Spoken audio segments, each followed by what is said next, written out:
Madame, Monsieur, bonjour et merci infiniment à vous de nous retrouver sur Equinox Télévision. Nous sommes le jeudi 28 novembre 2019. On continue à évoquer cette mission conjointe OIF, Commonwealth et Union africaine au Cameroun qui ont rencontré hier les différents dirigeants qui sont présents au Cameroun. Ils ont rencontré hier les officiels camerounais. Ils ont rencontré au premier point le chef de l'État camerounais Paul Biya, son excellence Paul Biya.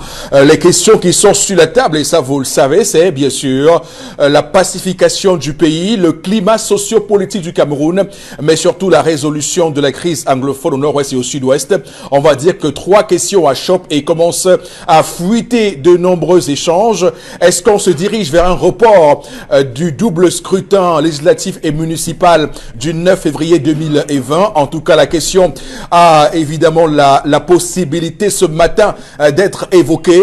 Ce report des élections qui n'est pas encore acté, mais qui, on va le dire, est en train de se mijoter au sein de la classe politique camerounaise. On parle également de l'application du statut spécial aux régions du nord-ouest et du sud-ouest décidé lors du grand dialogue national. Et enfin, on évoque la révision du code électoral. Ce sont trois points importants sur lesquels nous devons rester attentifs dans les semaines qui arrivent pour le Cameroun. Madame, Messieurs, il faut souligner que du côté de l'opposition, Cabral Liby et le PCRN, le Parti camerounais pour la réconciliation nationale, a donc annoncé hier la possibilité d'un rallongement de cette candidature qui est annoncée, vous le savez, puisque le PCRN demande clairement qu'on puisse accorder un délai supplémentaire pour que les candidats qui n'ont pas pu déposer leur dossier puissent le faire. En tout cas, il est également annoncé une conférence de presse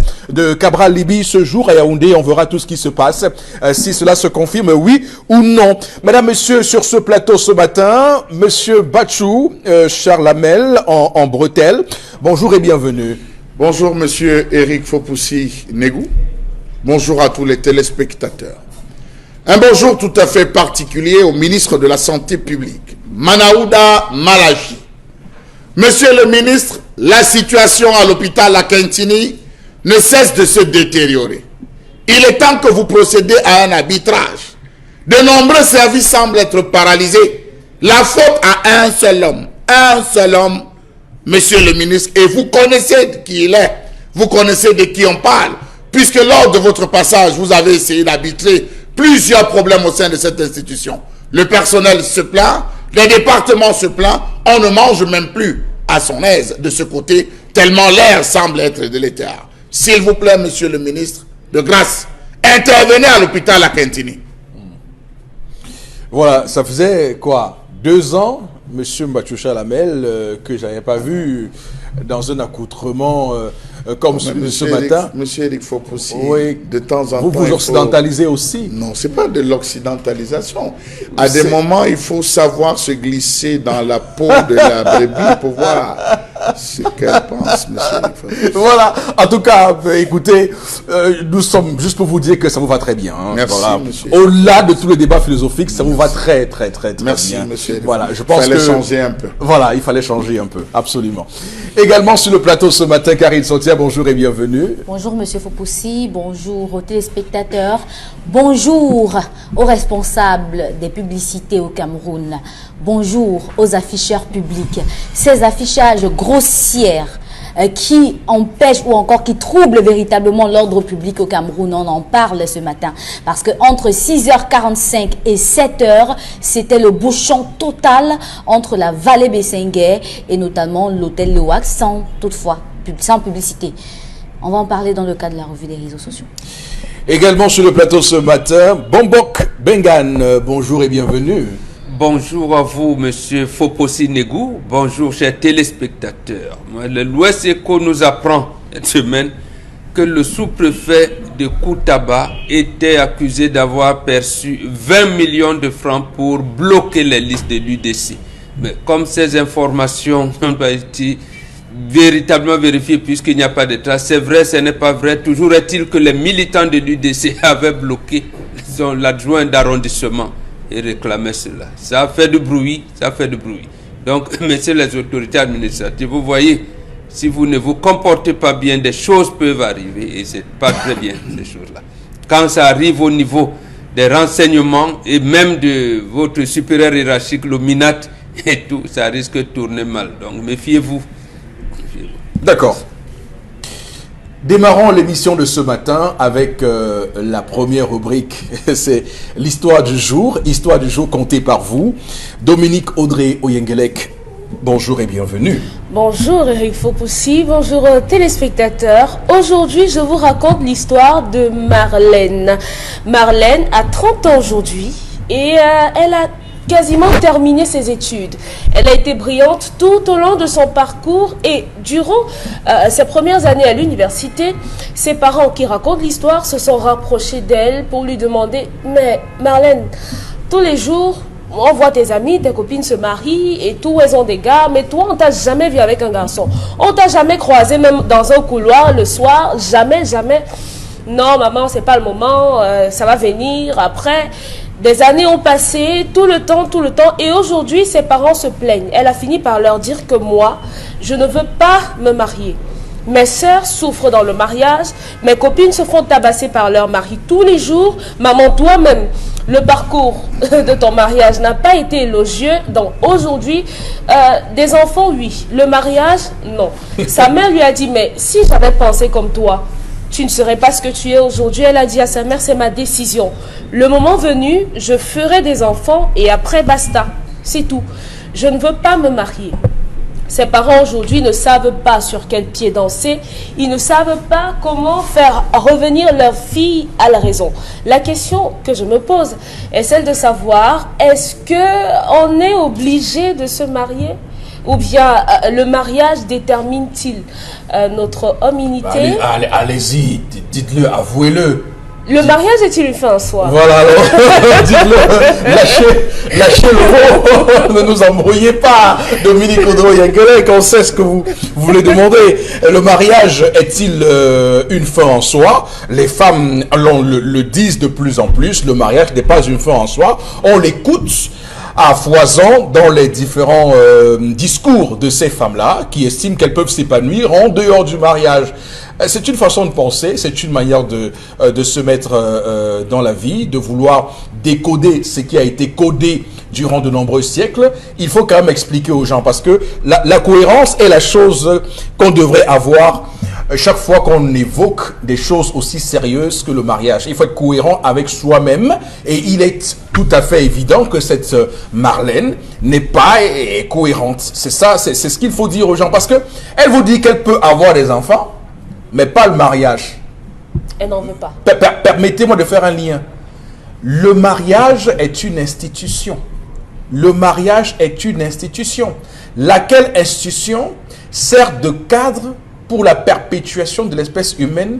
Il faut même qu'on se comprenne bien. La perpétuation de l'espèce humaine dans un schéma classique. Mais vous avez des gens qui ont inventé des familles monoparentales, les familles recomposées, parce que dans leur esprit, il faut complètement dénaturer notre humanité. Je dois quand même rappeler, et ça c'est important, pour ceux qui nous regardent ce matin, c'est une grande humilité, je dois rappeler que une étude scientifique que j'ai lue encore il y a quelques jours nous dit que nous sommes 7 milliards d'êtres humains sur Terre, 7 milliards d'hommes et de femmes sur Terre. Alors cette étude signale que si on fait la somme des 7 milliards d'êtres humains sur Terre et on compare à la somme des multitudes de fourmis qu'il y a sur Terre, les hommes pèseraient moins que les fourmis.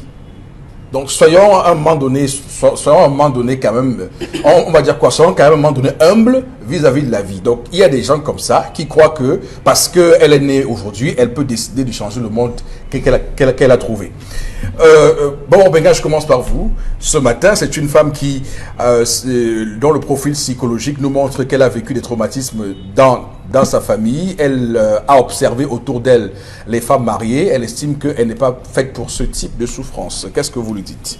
D'abord, vous avez dit quelque chose d'important. Le mariage, perpétuation de l'espèce, mais c'est davantage l'équilibre psychologique des mariés, de l'espèce humaine. Et ça, on ne l'intègre pas suffisamment. pourquoi on parle de l'équilibre psychologique. Et nous disons à un jeune aujourd'hui, il pense que le monde commence avec eux. Il arrivait des situations où un couple n'avait que des femmes, des filles n'avaient eu que des filles, et les parents décident, peut-être que l'aîné ou la Benjamin, du moins décide que l'une de leurs filles n'irait pas en mariage. Elle allait perpétuer l'espèce. Comment ça se faisait? C'est parce que les parents ont l'obligation, je dis bien l'obligation, de le signifier à la famille élargie et à la fille en question. Donc ce n'est pas une décision, je dis ce sont mes enfants. J'ai décidé, comme je n'ai pas de garçon qui était ici, voilà, non, c'est pas comme ça que ça se fait. Donc la fille elle-même peut légitimement dire à ses parents, je ne veux pas aller en mariage, mais elle doit s'expliquer. Ce qui arrive, c'est qu'elle n'a pas des arguments pour s'expliquer. Et ça me gêne lorsque j'entends mes filles Audrey et leurs amis aujourd'hui disent, mais est-ce qu'on peut faire sa vie comme on veut, non? Est-ce qu'on n'est pas libre de faire? La question fondamentale n'est pas celle-là. C'est qu'en orientant ma vie, qu'est-ce que je ne dois pas faire? Voilà la question fondamentale. C'est ce que les parents posent. Mais les gens d'aujourd'hui, ils disent, moi je sais ce que je vais faire. D'accord, vous savez ce que vous voulez faire. Qu'est-ce que vous ne devez donc pas faire? Vous voyez que ça devient compliqué. C'est comme on vous demandait d'être dans une course où on vous dit qu'on va prendre les derniers. Chacun court à fond, mais c'est le dernier qu'on va prendre. Bon, voilà, ça va paraître ambigu, mais c'est donc ça qui caractérise l'Africain. Cette théorie-là s'appelle la théorie de la complexité.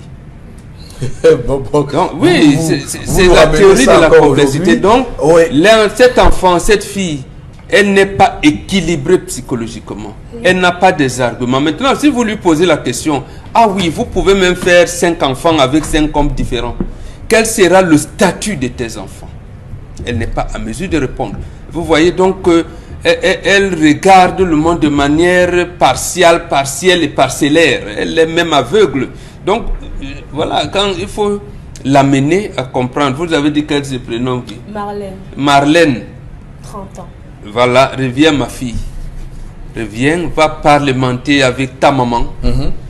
Quel est le statut des enfants que tu vas faire? Puisque ces enfants, comment vas-tu les encadrer?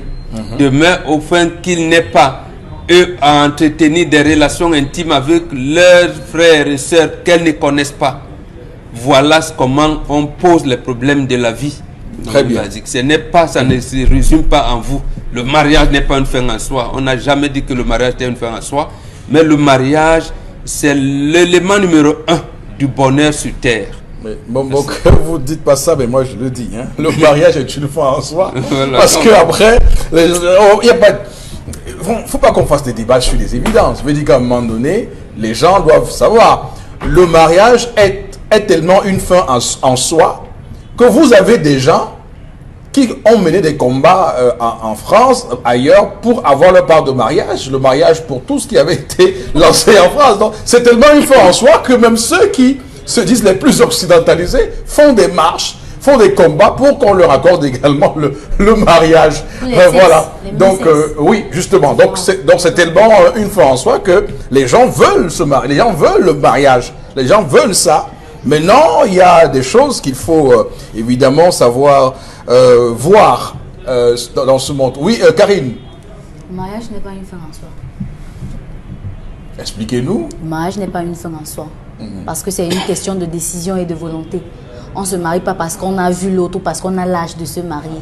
On se marie parce qu'on se sent capable d'endurer ce qu'on va endurer. C'est-à-dire que quand vous partez là, votre mère vous dit « Je ne veux pas te revoir ici, sinon avec mes petits-fils ». Donc le mariage n'est pas une fin en soi, vraiment pas du tout. C'est une décision, c'est un choix. Que quelqu'un se lève un jour et dit « Ok, j'ai trouvé la bonne personne, il est mieux qu'on s'engage ». Elle n'est jamais tombée amoureuse, donc ne lui demandez pas de se marier. Vraiment pas du tout. Qu'est-ce que vous, Non. qu'est-ce que vous entendez par mariage n'est pas une fin en Ce soi? n'est pas une fin en soi parce qu'elle ne définit pas sa vie autour du mariage. Voilà, elle ne justement. définit pas son Voilà. évolution autour du mariage. Encore que si, dans cette histoire, on nous avait dit qu'elle est tombée amoureuse une fois et ça n'a pas marché, on aurait pu comprendre que pour elle, en fait, c'est les échecs qui lui permettent de comprendre que ce n'est pas une fin en soi. Mais là, c'est le témoignage. Elle est juste témoin, elle n'a pas encore vécu ça. Elle a vu comment sa maman a vécu, elle a vu comment ses soeurs vivent, elle a vu comment ses amis vivent. Vous vous rendez compte que autour de vous, tout le monde vient se plaindre à maman. Maman, voilà ce qui m'a fait aujourd'hui. Maman, voilà ce qui m'a fait aujourd'hui. Vous aurez envie vraiment d'aller là-bas? Vous aurez envie, vous, d'aller là-bas? Si on vous dit, cocoette, c'est vrai qu'il y a toujours les gens qui parlent, cocoette, vraiment, on prostitue les filles, on fait ci, on fait ci. Vous allez conseiller à votre enfant d'y aller? Vous commencez à, Non, à faire des réserves. Oui. Est-ce que vous allez Oui. conseiller la personne d'y aller? Moi, je la comprends parfaitement. C'est sa décision, c'est son choix. Si dans son foyer, parce que l'équilibre que Bombok a donné là, c'est pas l'équilibre pour les enfants qu'elle va avoir. C'est d'abord son équilibre à elle. Est-ce que le couple de ses parents lui a donné de l'équilibre? Je ne pense pas. Un enfant qui est équilibré dans un ménage, dans un foyer, papa et maman, est plus à même de se marier que tout le monde. C'est-à-dire que c'est elle qui fait les jeux des enfants en disant je suis la mère, tu es le père. Est-ce qu'elle a fait ça? Donc vous le dites d'abandonner Est-ce que toute idée de mariage, c'est bon, elle continue c'est son comme choix. ça. Elle continue comme ça. Je ne la condamne pas du tout. Et si elle veut faire ses enfants, si elle trouve quelqu'un qui va lui faire ses enfants, qu'elle fasse ses enfants. Moi, je ne peux pas la condamner pour ça. C'est son choix de vie. Maintenant, est-ce qu'elle sera capable de se coucher le soir chez elle et accepter être seule? Moi, c'est le petit bémol que je pose comme question à la fin. Vous dites quoi là? Non, je ne me contredis pas. Je ne me contredis pas. Ouais. Pas du tout. Pourquoi? On a affaire à une décision. Je dis bien ceci. Cette fille, cette femme, Ouais. elle est témoin des mariages qui ne réussissent pas. Ouais. Elle a vécu le mariage de l'enfer. D'accord. Dans sa famille, elle-même, elle n'est pas équilibrée. Et elle veut pas Raison pour reproduire. laquelle, voilà, au Elle lieu va- de elle va- reproduire le malheur, Ouais. mieux vaut être seul que mal accompagné. D'accord, très bien. Le mariage n'est pas une fin en soi, mais on peut bien se sentir seul le soir à la maison. Oui, normalement. Voilà. Alors, Chalamel, bon, c'est vrai que, sincèrement, c'est intéressant parce que c'est à vous que je veux faire cette confidence. Enfin, je veux dire, c'est avant que vous preniez la parole que je veux faire cette confidence. Hier, je discutais tout récemment avec une personne qui me disait que il y a, comme dans leur famille, une compétition au mariage. Ça veut dire qu'il y a Une bonne famille, ça. oui, une compétition au mariage. Ça veut dire que il y a ses sœurs qui sont mariées et tout. Et donc, à chaque fois, on demande aux autres qui ne sont pas mariées qu'est-ce qu'elles attendent. Et elle dit que elle, dans son esprit, c'est qu'il faut rapidement qu'elle se marie. Parce que Donnez-moi le nom de cette bonjour qu'elle se marie. Parce que quand elle regarde le nombre de femmes dans son quartier C'est pas en disant ça qu'elle va se de marier. 45 ans, de 50 ans. Ouais, ce qui est intéressant, c'est que ce qu'elle me dit, parce que moi, je ne sais pas si c'est vrai. Ça, là, mais écoutez bien, elle dit que quand elle regarde le nombre de femmes qui ont 45 ans, 50 ans, 55 ans, qui ne sont jamais mariées dans son quartier, elle se rend compte que ces femmes-là, elles ont un point en commun. C'est que c'est elle qui bavard partout, c'est elle qui épie toutes les maisons pour sortir les commérages Et partout. Et c'est elle qui tente de détruire les couples. Et elles font les neuvaines quartier. de pierre dans les églises en demandant Ok. à Jésus de leur Donc, donner Chalamel, les hommes. je vais vous faire cette confidence avant que vous preniez la parole. Monsieur, Allez-y. monsieur Oui. Fopoussi, sauf que celles qui parlent que le mariage n'est pas une fin en soi Elle fait quoi, monsieur? ne se sont pas encore retrouvées dans une situation où vous ne parvenez pas à vous lever le matin, où vous avez besoin que ce soit quelqu'un qui vous masse le dos, Il y a que des- vous avez il y a besoin des hommes de mariés qui quelqu'un ne souffrent qui pas de ça. intervienne en pleine nuit. Monsieur Eric Fopoussi, déjà, c'est pas moi qui l'avais dit, pour épouser la pensée des occidentalisés. Un seul être vous manque et tout est dépeuplé. Monsieur Eric Fopoussi, faites le tour de toutes les églises de réveil. N'entrez pas pour regarder. N'entrez pas pour prier. Entrez pour regarder toutes celles qui lèvent les mains comme ça. Seigneur, donne. Même si c'est l'homme. L'homme, c'est l'homme. J'ai refusé avant. Seigneur, envoie. Ton choix sera mon choix. Posez-leur la question. Elles vont vous dire qu'elles ont passé toute leur vie à jouer. Elles ont passé toute leur vie à mépriser l'homme. Elles ont passé toute leur vie à penser qu'elles avaient leur beauté, leur école, leur argent prévalait. Ici, nous, on a affaire donc à une maman qui n'a pas su créer le désir. Parce que, vous savez, monsieur Eric Fopoussi, pendant que la maman est à la cuisine avec les enfants, Pendant qu'ils sont elle est en train de préparer, elle dit à l'enfant, quand tu seras demain mariée, ma fille, tu vas voir le mariage, tu devras préparer les repas comme ça à ton fils, à ton mari. Tu devras prendre. C'est la maman qui, à travers des discussions, des échanges, prépare sa fille au mariage. Monsieur Eric Fopoussi, vous avez des maisons où les enfants ne font qu'aller à l'école, les filles, elles ne font rien, elles ne savent même pas cuisiner, elles ne savent pas laver les couches. On prend les, comment vous appelez, les babysitters qui arrivent, qui font tout. Il faut les jetables maintenant. Il faut donner à l'enfant. Cette fille, elle souffre, elle n'a pas reçu ça. Cette fibre de la suite, comme on dit, elle n'a pas reçu cette fibre. Elle est pratiquement coupée.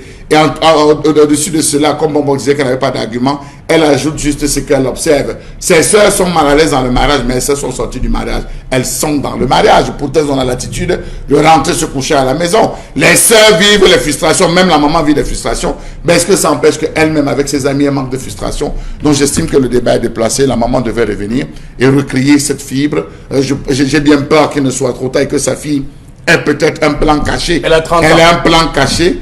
Une orientation sexuelle dévoyée, monsieur il faut aussi, et qu'elle ne parvienne à assumer cela, le dire à sa mère. C'est peut-être ça le problème. Oui. Bon, peut-être. Ça doit être ça. Oui, c'est vrai. C'est arrivé en France. Quand on parlait de mariage pour tous en Europe, mais on oublie d'intégrer la polygamie là-bas chez eux. Oui, bon, c'est quand même terrible dans ce pays-là. Ils sont tellement incohérents dans leur façon de penser. Un mariage pour tous. Alors, Dominique Audrey. Oui, à côté, si ce n'est pas l'orientation sexuelle de Marlène, je crois qu'elle souffre simplement de gamophobie.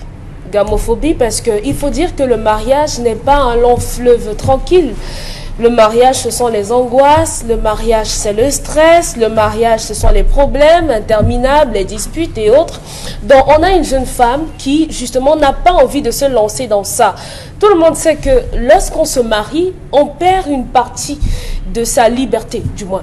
On perd sa liberté. Et maintenant, Marlène, qui certainement avait son rythme à elle de vie, qui avait ses manières, ses manies, ses habitudes, elle se dit dans sa tête que aujourd'hui qu'elle va se marier, elle n'aura plus la possibilité de sortir en boîte, elle n'aura plus la possibilité de faire un certain nombre de choses. Mais je lui dirais que non.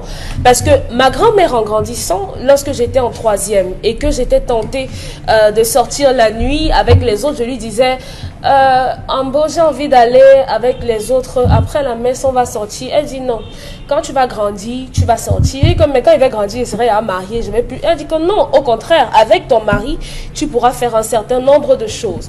Donc Marlène, qu'est-ce que je vais dire à Marlène? Si Marlène ne veut pas se marier et qu'elle veut juste avoir des enfants, qu'elle trouve un père, et il faut que les parents apprennent à respecter les décisions de leurs enfants. Respecter les décisions de vos enfants. Ce n'est pas parce que vous idéalisez le mariage que votre enfant forcément va le faire. Et bon, Mokla dit, tout le monde ne se marie pas dans les familles. Donc peut-être c'est Marlène qui sera le garçon de la famille qui va rester à la maison. Donc il faut que les parents l'acceptent. D'accord, donc il faut qu'elle s'explique. Non, écoutez. Pourquoi Ah, elle n'a pas besoin. Non, papa, je ne veux pas me marier. J'ai pas envie de me marier. Je ne sens pas le mariage, mais je vais faire les enfants, c'est tout. D'accord. En même temps, elle a 30 ans, elle est majeure. Elle fait les enfants qui s'occupe de ses enfants. Qui ont l'éducation. Vous travaillez. Qu'est-ce que vous mettez dans l'éducation? Où est la place du père à l'intérieur?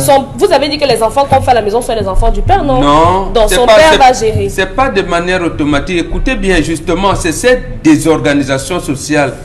Je vous invite d'ailleurs à lire le livre de Simone de Beauvoir, Mémoire d'une jeune fille rangée. Vous comprendrez beaucoup de choses. Le problème, c'est que la vie, ce Foposi Negou l'a dit tout à l'heure, comment créer l'harmonie? Le problème n'est pas, la vie n'est pas de dire chacun pense ce qu'il veut. La vie, ce n'est pas 7 milliards de points de vue sur 7 milliards de personnes au monde. Puisque si on gère le monde entier avec 7 milliards de points de vue, conformément aux habitants du monde, on n'ira nulle part. La vie, c'est des communautés. Vous vous liez au réseau homosexuel, vous restez là-bas. Vous vous liez à tel réseau, vous restez. Vous ne pouvez pas être dans l'obédience islamique, vous y impliquez les idées judéo-chrétiennes, c'est que vous ne savez pas vivre. C'est ça le problème. Elle veut donc s'imposer. À ce moment, elle quitte le cercle familial. Elle devient américaine, elle reste là-bas. Elle répond, personne ne lui dira rien. Mais elle sera confrontée au problème de la vie. Vous faites 3 enfants avec 3 pères différents. Elle ne sera pas la première. Voilà, elle ne sera pas la première. Mais quel problème? Et elle peut s'entendre avec une personne pour le faire. Elle ne peut pas. Quel problème cela pose? Elle ne pose pas ce problème de cette manière-là. C'est-à-dire qu'elle va laisser ses enfants. Vous avez 3 enfants qui ont 3 pères différents. Vous dites, mais moi j'ai fait ma vie. Et la vie de vos enfants, vous l'hypothéquez. Ça veut dire qu'en fait, vous êtes une personne à bannir. Il y a des femmes qui se retrouvent avec des hommes qui leur font des enfants et qui partent sans que ce ne soit elles qui le veuillent. Ces enfants, en quoi? Est-ce qu'ils deviennent quoi? Alors, si on doit faire la vie comme ça, on doit comparer les accidents de la vie. Non, il n'y a pas d'accident. Ce ne sont pas des accidents. Vous prenez un cas, et c'est ce que cette jeune femme fait, c'est qu'elle a observé les mariages. D'abord, elle a quel élément d'appréciation des mariages dans le monde. C'est-à-dire qu'elle a vu 2, 3 cas. Donc ça prouve qu'elle-même, sa copine c'est un cas. Oui, ça veut dire qu'elle-même, il me semble qu'elle n'a pas ces 2 neurones, parce que ce type de personne-là, faites attention, c'est une personne qui n'est pas réfléchie. Ah oui? Oui, je ne sais pas à quel niveau elle a. La réflexion, ça n'a rien à voir. Parce que elle vous dit qu'elle a observé 2, 3, 4, 5 cas. Dans son entourage. Elle fait une conclusion sur ces 3 cas. Non mais attendez, ne lui demandez pas de venir voir comment M. Mbadjouja elle va aller en France faire des observations et venir analyser ça ici. Je vais vous dire une chose. Oui, je vais vous dire une chose qui est tout à fait claire. Quand on veut prendre une décision sur une question, on ne part pas sur ce qu'on a vu tout de suite. On s'inspire des livres. Bien sûr, il y a beaucoup d'éléments. Et sa maman, je pense que c'est largement suffisant pour qu'elle en tire des conclusions. Il y a des couples ici, s'il vous plaît, il y a des couples ici qui élèvent des enfants de la mauvaise manière. C'est-à-dire que le père et la maman se parlent seulement quand ils sont dans la chambre, quand ils sont au salon avec les enfants, personne ne parle à l'autre. Quand on veut se parler, c'est pour insulter, c'est pour critiquer. Tu ne peux pas se voir encore comme ça, ainsi de suite. Vous pensez qu'un enfant qui n'a jamais grandi avec... Je peux vous dire... Vous pouvez pas forcer cette fille à se marier. Je peux vous dire que il y a même des personnes qui vivent dans des familles comme ça, qui font un très bon mariage. Très bon mariage. Parce que elle reproduit ce qu'on appelle en psychologie. Elle reproduit ce qu'on appelle en psychologie l'inverse de ce qu'elle a vécu. Vous parlez là de psychologie. Ce n'est pas une règle applicable à tout le monde. C'est un principe de psychologie qui s'applique à quelqu'un de particulier. Toutes les femmes, les filles qui ont grandi dans les foyers polygamiques, à problème lorsqu'elles ont sorti, elles ont tout fait sauf la polygamie. Elles n'ont pas fui le mariage. Monsieur, il faut pousser. On est dans une situation où cette fille, dans une situation où cette fille même est une fille insoumise. Elle est même insoumise, monsieur Eric Fopoussi. Permettez-moi même d'ajouter posséder. Pourquoi posséder? Parce que, monsieur Eric Fopoussi, on s'inspire de la vie des parents. Ce n'est pas tous les jours que la vie de papa et de maman est de mauvaise odeur. Ce n'est pas tous les jours qu'on aime du mauvais parfum chez soi. Il y a des moments de bonheur, il y a des moments de joie, et c'est ce que la jeune fille intègre. Lorsque la jeune fille veut s'élever, c'est du devoir et du rôle de la maman de dire à la jeune fille, tout ce que tu vois là avec ton père, laisse, il faudrait que tu trouves un bon mari. Ton mari doit être comme ça posé, il doit être ceci. Je te souhaite, quand tu vas trouver l'homme, tu vas sentir. Elle n'a aucune expérience. Si elle avait dit qu'elle-même avait une expérience, elle n'a aucune expérience. C'est ce qui nous fait penser qu'elle a une orientation sexuelle différente. Faites un tour entre Raphaël, alors que sa maman commence à faire des tours dans cette alors moi, sincèrement, et c'est peut-être là la minute où je donne des indications, je dis il y a un complot international, et si on ne prend pas garde, notre espèce est en voie de disparition. Je vous ai dit, ici, je vais donner la comparaison, nous croyons très fort, alors qu'au final, nous ne sommes pas. Soyons un peu humbles à un moment donné. Je dis, l'humanité, il y a un complot pour asexualiser les êtres humains. Les gens et ceux qui disent ce complot-là ne veulent plus qu'il y ait des hommes, qu'il y ait des femmes. C'est pourquoi, justement, des questions comme le mariage, s'ils pouvaient bannir ça du vocabulaire de l'humanité, ils le feraient sans sourciller. Donc, attention à ce qu'on fait, attention aux risques que nous prenons. Nous avons vécu des millénaires et des millénaires avec cette façon de faire, que les gens viennent aujourd'hui vouloir changer des choses multimillénaires.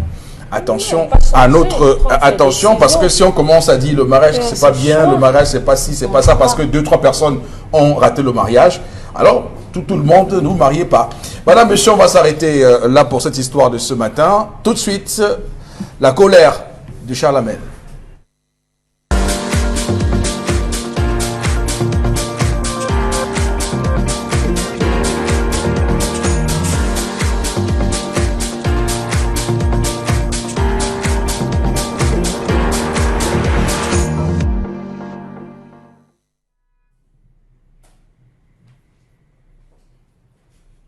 Je m'interroge ce jour sur la question des lieux de loisirs dans ce pays. Existe-t-il dans ce pays des lieux de loisirs? L'ensemble des formations politiques se préparent à compétir, histoire d'avoir qui un siège aux députations, qui un siège dans une mairie, disons-le trivialement. Combien sont-ils?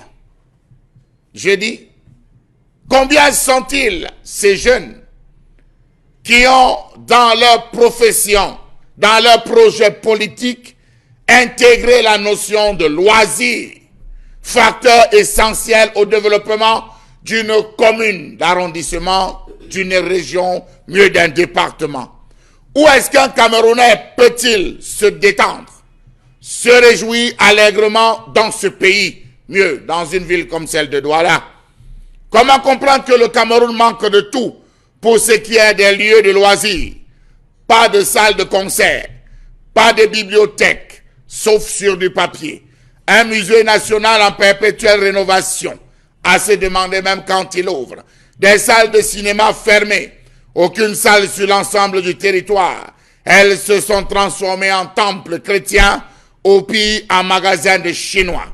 Pas de stade de football, pas de salle de spectacle et j'en passe.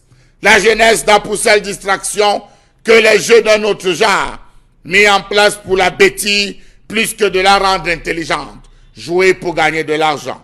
La jeunesse camerounaise n'a pour divertissement que des snack bars, boîtes de nuit, bars dans lesquels on commercialise la drogue sous toutes ses formes et j'en passe. La jeunesse n'a qu'un seul lieu de divertissement, les réseaux sociaux où l'on retrouve tout et tout pour le meilleur des mondes. Le Cameroun a privatisé tout, jusqu'à ses salles de cinéma, jusqu'à ses lieux de loisirs. On ne peut plus s'amuser. Désormais, le 2-0 se joue sur la chaussée tous les dimanches. En bas, un côté de la route, on installe les petits goals et on joue. Les usagers de la voie publique, ceux-là qui payent même des impôts pour cela, sont obligés de s'accommoder. Il n'y a aucune salle de cinéma ouverte au public au Cameroun. Vous voulez vous amuser, vous achetez vos appareils, vous installez dans vos bars, vous faites le cabaret à ciel matu vu. Celles qui existaient comme salles ont été fermées et depuis lors, même les films camerounais font du porte-à-porte. Et on n'est plus surpris de voir des jeunes Camerounais se balader maison par maison pour proposer des films. Remontons un peu à la vieille époque pour se souvenir que c'était couru. Alphonse Béni, à une certaine époque, on voulait le voir. Quels sont les lieux aptes à recevoir des enfants amoureux de la lecture?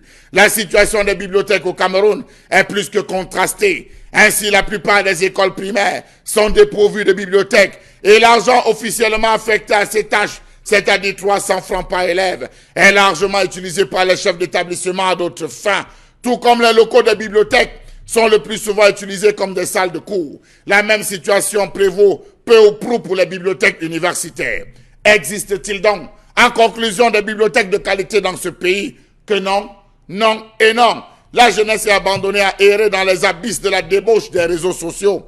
Comment comprendre que les seules aires de jeu réservées aux 2-0 dans les quartiers soient bradées, littéralement pour la construction des appartements meublés? Rappelons-nous de ce qui s'était passé au stade de Sikam, où quelqu'un avait acheté le terrain et il voulait construire. C'est les populations et les jeunes qui s'y sont opposés. Quel est le rôle donc des communautés? La communauté urbaine, les communes? Point d'interrogation. Pour se divertir, les jeunes n'ont qu'un seul lieu, les centres culturels d'ailleurs. Mieux étrangers, jamais chez eux, parce que ça n'existe pas.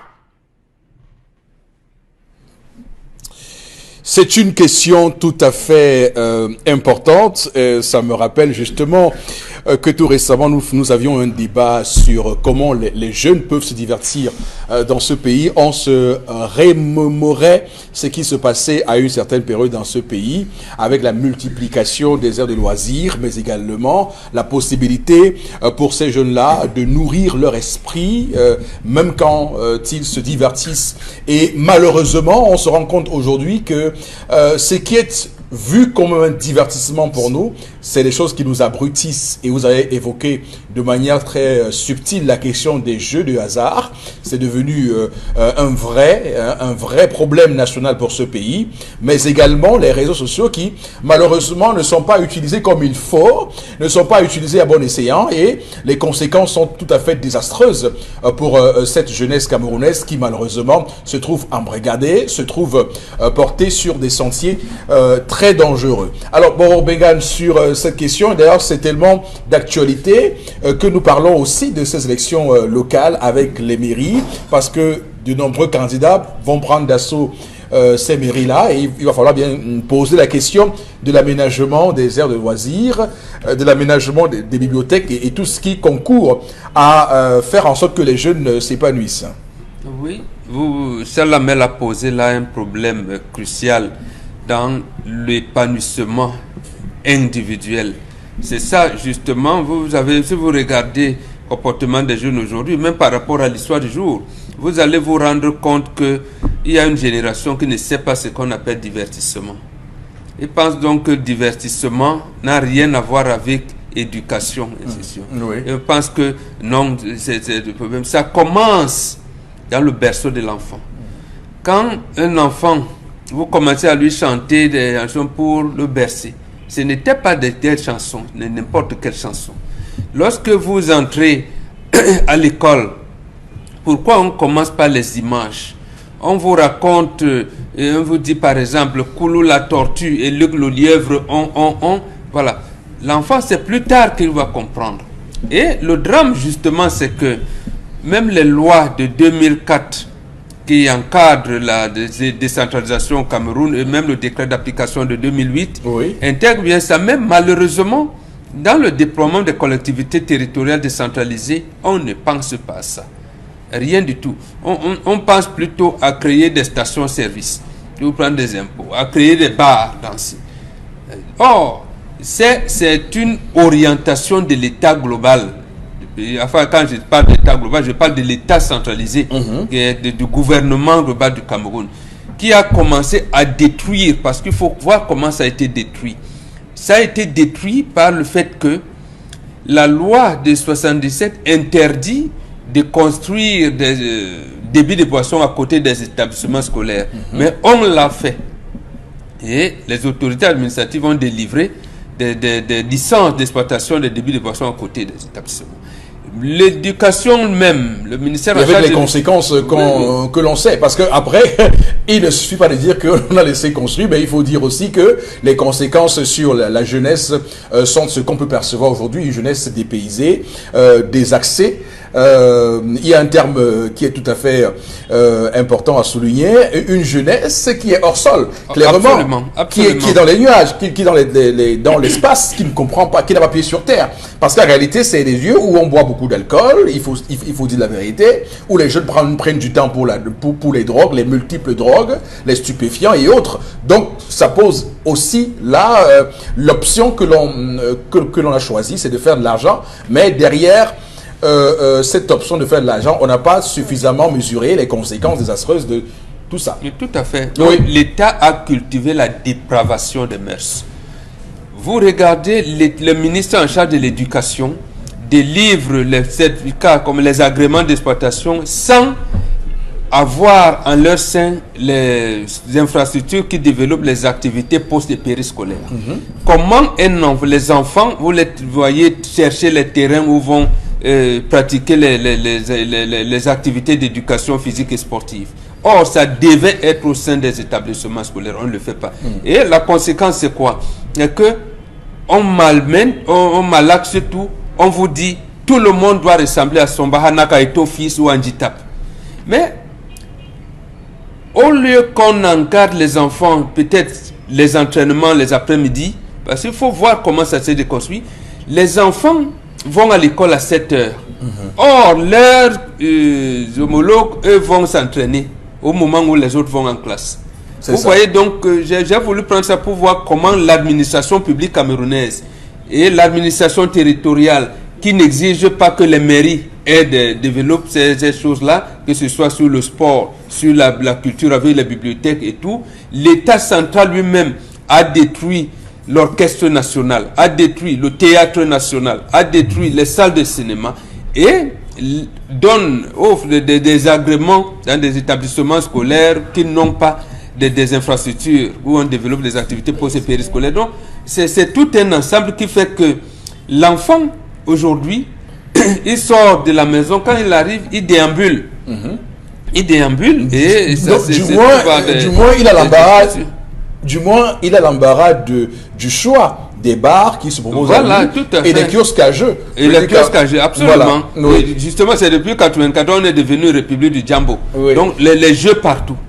Partout. Bon, quand maman l'envoie là, il va faire ses jeux et après il dit maman, l'argent est perdu. Ainsi de suite. Vous voyez comment ça développe, et vous avez raison de le dire, là, ça développe la déviance totale. Tout à fait. Et avec la puberté, donc, ça donne, ou bien à Neubel, on vous dit que il y a les jeux d'enfants de 14 ans qu'on appelle soit les fourmis ou les mouches, bon, les abeilles. Voilà, vous voyez, ça développe des Dominique Audrey, je vous pose la question parce que après, il faut bien qu'on se dise certaines choses sur les questions, parce que lorsqu'on va évoquer ici le divertissement et les aires de distraction de la jeunesse en termes d'épanouissement, on va surtout conclure que dans ce Cameroun, les Camerounais ne lisent pas.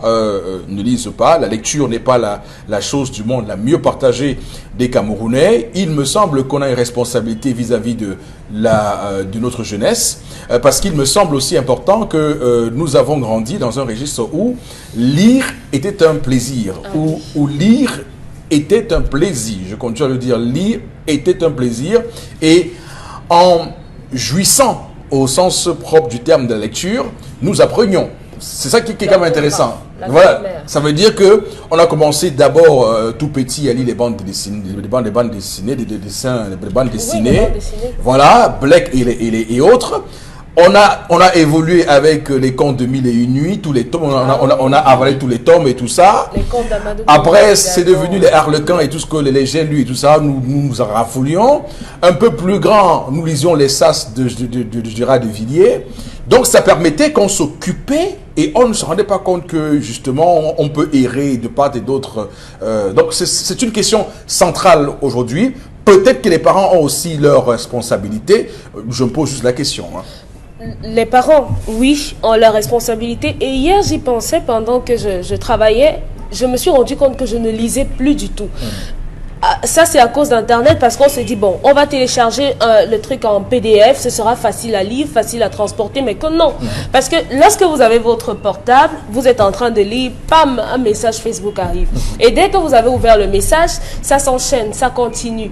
La lecture... Un conseil, parce que moi, j'ai connu ça, parce que j'ai beaucoup de livres électroniques. Oui. Désormais, quand je veux lire un livre, je mets mon téléphone à mode avion. Donc, oui. Téléphone en mode avion, je termine de lire tout le livre avant de reconnecter. Bien sûr, parce que si vous ne faites pas ça, vous ne pouvez pas terminer un livre. C'est ce que j'ai fait avec, d'ailleurs, Wilfried Eklanga et son livre Tu dois t'impliquer. Quand j'ai pris ce livre-là, je l'ai lu en près d'une journée. Il me dit, mais tu as pu lire ça en une journée? Il dit, mais oui, quand je me concentre pour lire un livre, je le lis vraiment. Ça veut dire à un moment donné, pourquoi se donner à une lecture alors qu'on ne va pas la terminer? La lecture, elle était très passionnante. Oui. Et le mal, c'est que même dans les établissements scolaires, lorsque l'enseignant vous envoie faire des recherches, il ne vous envoie plus à la bibliothèque. Il vous dit, vous allez aller taper sur Internet, vous allez chercher. Pourtant, bien qu'avec Internet, il y ait une certaine évolution au niveau des recherches, on se dit quand même que dans les livres, il y a quand même une part d'informations à retrouver. Donc, les enseignants, dans une certaine mesure, peuvent permettre que les élèves renouent avec le livre. Le problème des loisirs aujourd'hui, Pour moi, les communes ont leur part de responsabilité là-dedans. Parce que ça ne commence pas seulement avec la jeunesse, même avec les enfants, ça commence là. On le voit dans d'autres pays, à l'étranger, en France par exemple, c'est la période des fêtes. Dans des reportages qu'on vous présente, vous voyez des gens qui voyagent de partout pour aller sur des sites d'attraction qu'on a aménagés.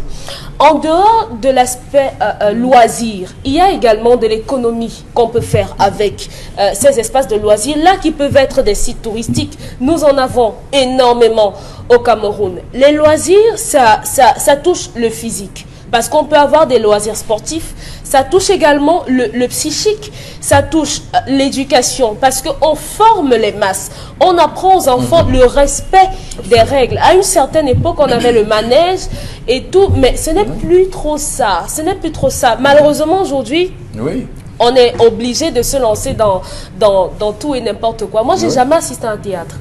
Je ne sais pas comment le théâtre se passe. Aujourd'hui, c'est simplement avec les retransmissions qu'on voit. Donc, mon petit frère de 18 ans ne peut pas imaginer comment ça se passe. En quoi est-ce que ça consiste. Et c'est mal parce qu'on pouvait... Et c'est dommage parce que quand on parle de théâtre, la dernière fois qu'il y a eu justement une compétition de théâtre médiatisée au Cameroun, ça a été l'œuvre d'un pays étranger au Cameroun, malheureusement, et ça me paraît tout à fait quand même grossier que ces pays étrangers-là viennent récupérer nos artistes comédiens et de leur permettre d'avoir une visibilité à l'échelle nationale. Et pourtant, nous pourrions, dans ce pays, justement, permettre, avec notre longue tradition d'hommes de théâtre dans ce pays, on aurait pu, clairement, continuer à valoriser ces gens-là. Multiplier les musées, parce qu'on a de quoi fournir les musées, organiser des visites. Moi, je ne suis jamais entrée à l'ancien palais présidentiel. Pourtant, j'ai toujours vécu à Yaoundé. Oui, désormais le musée national. Le musée national. On aurait pu multiplier ça. Est-ce que vous savez que les échecs, c'est un sport? Je ne sais pas si ce sont les échecs. C'est une compétition. Il y a des compétitions. Mais combien de personnes savent que c'est un sport? Ça, le damier et autres, là, peu de personnes le savent.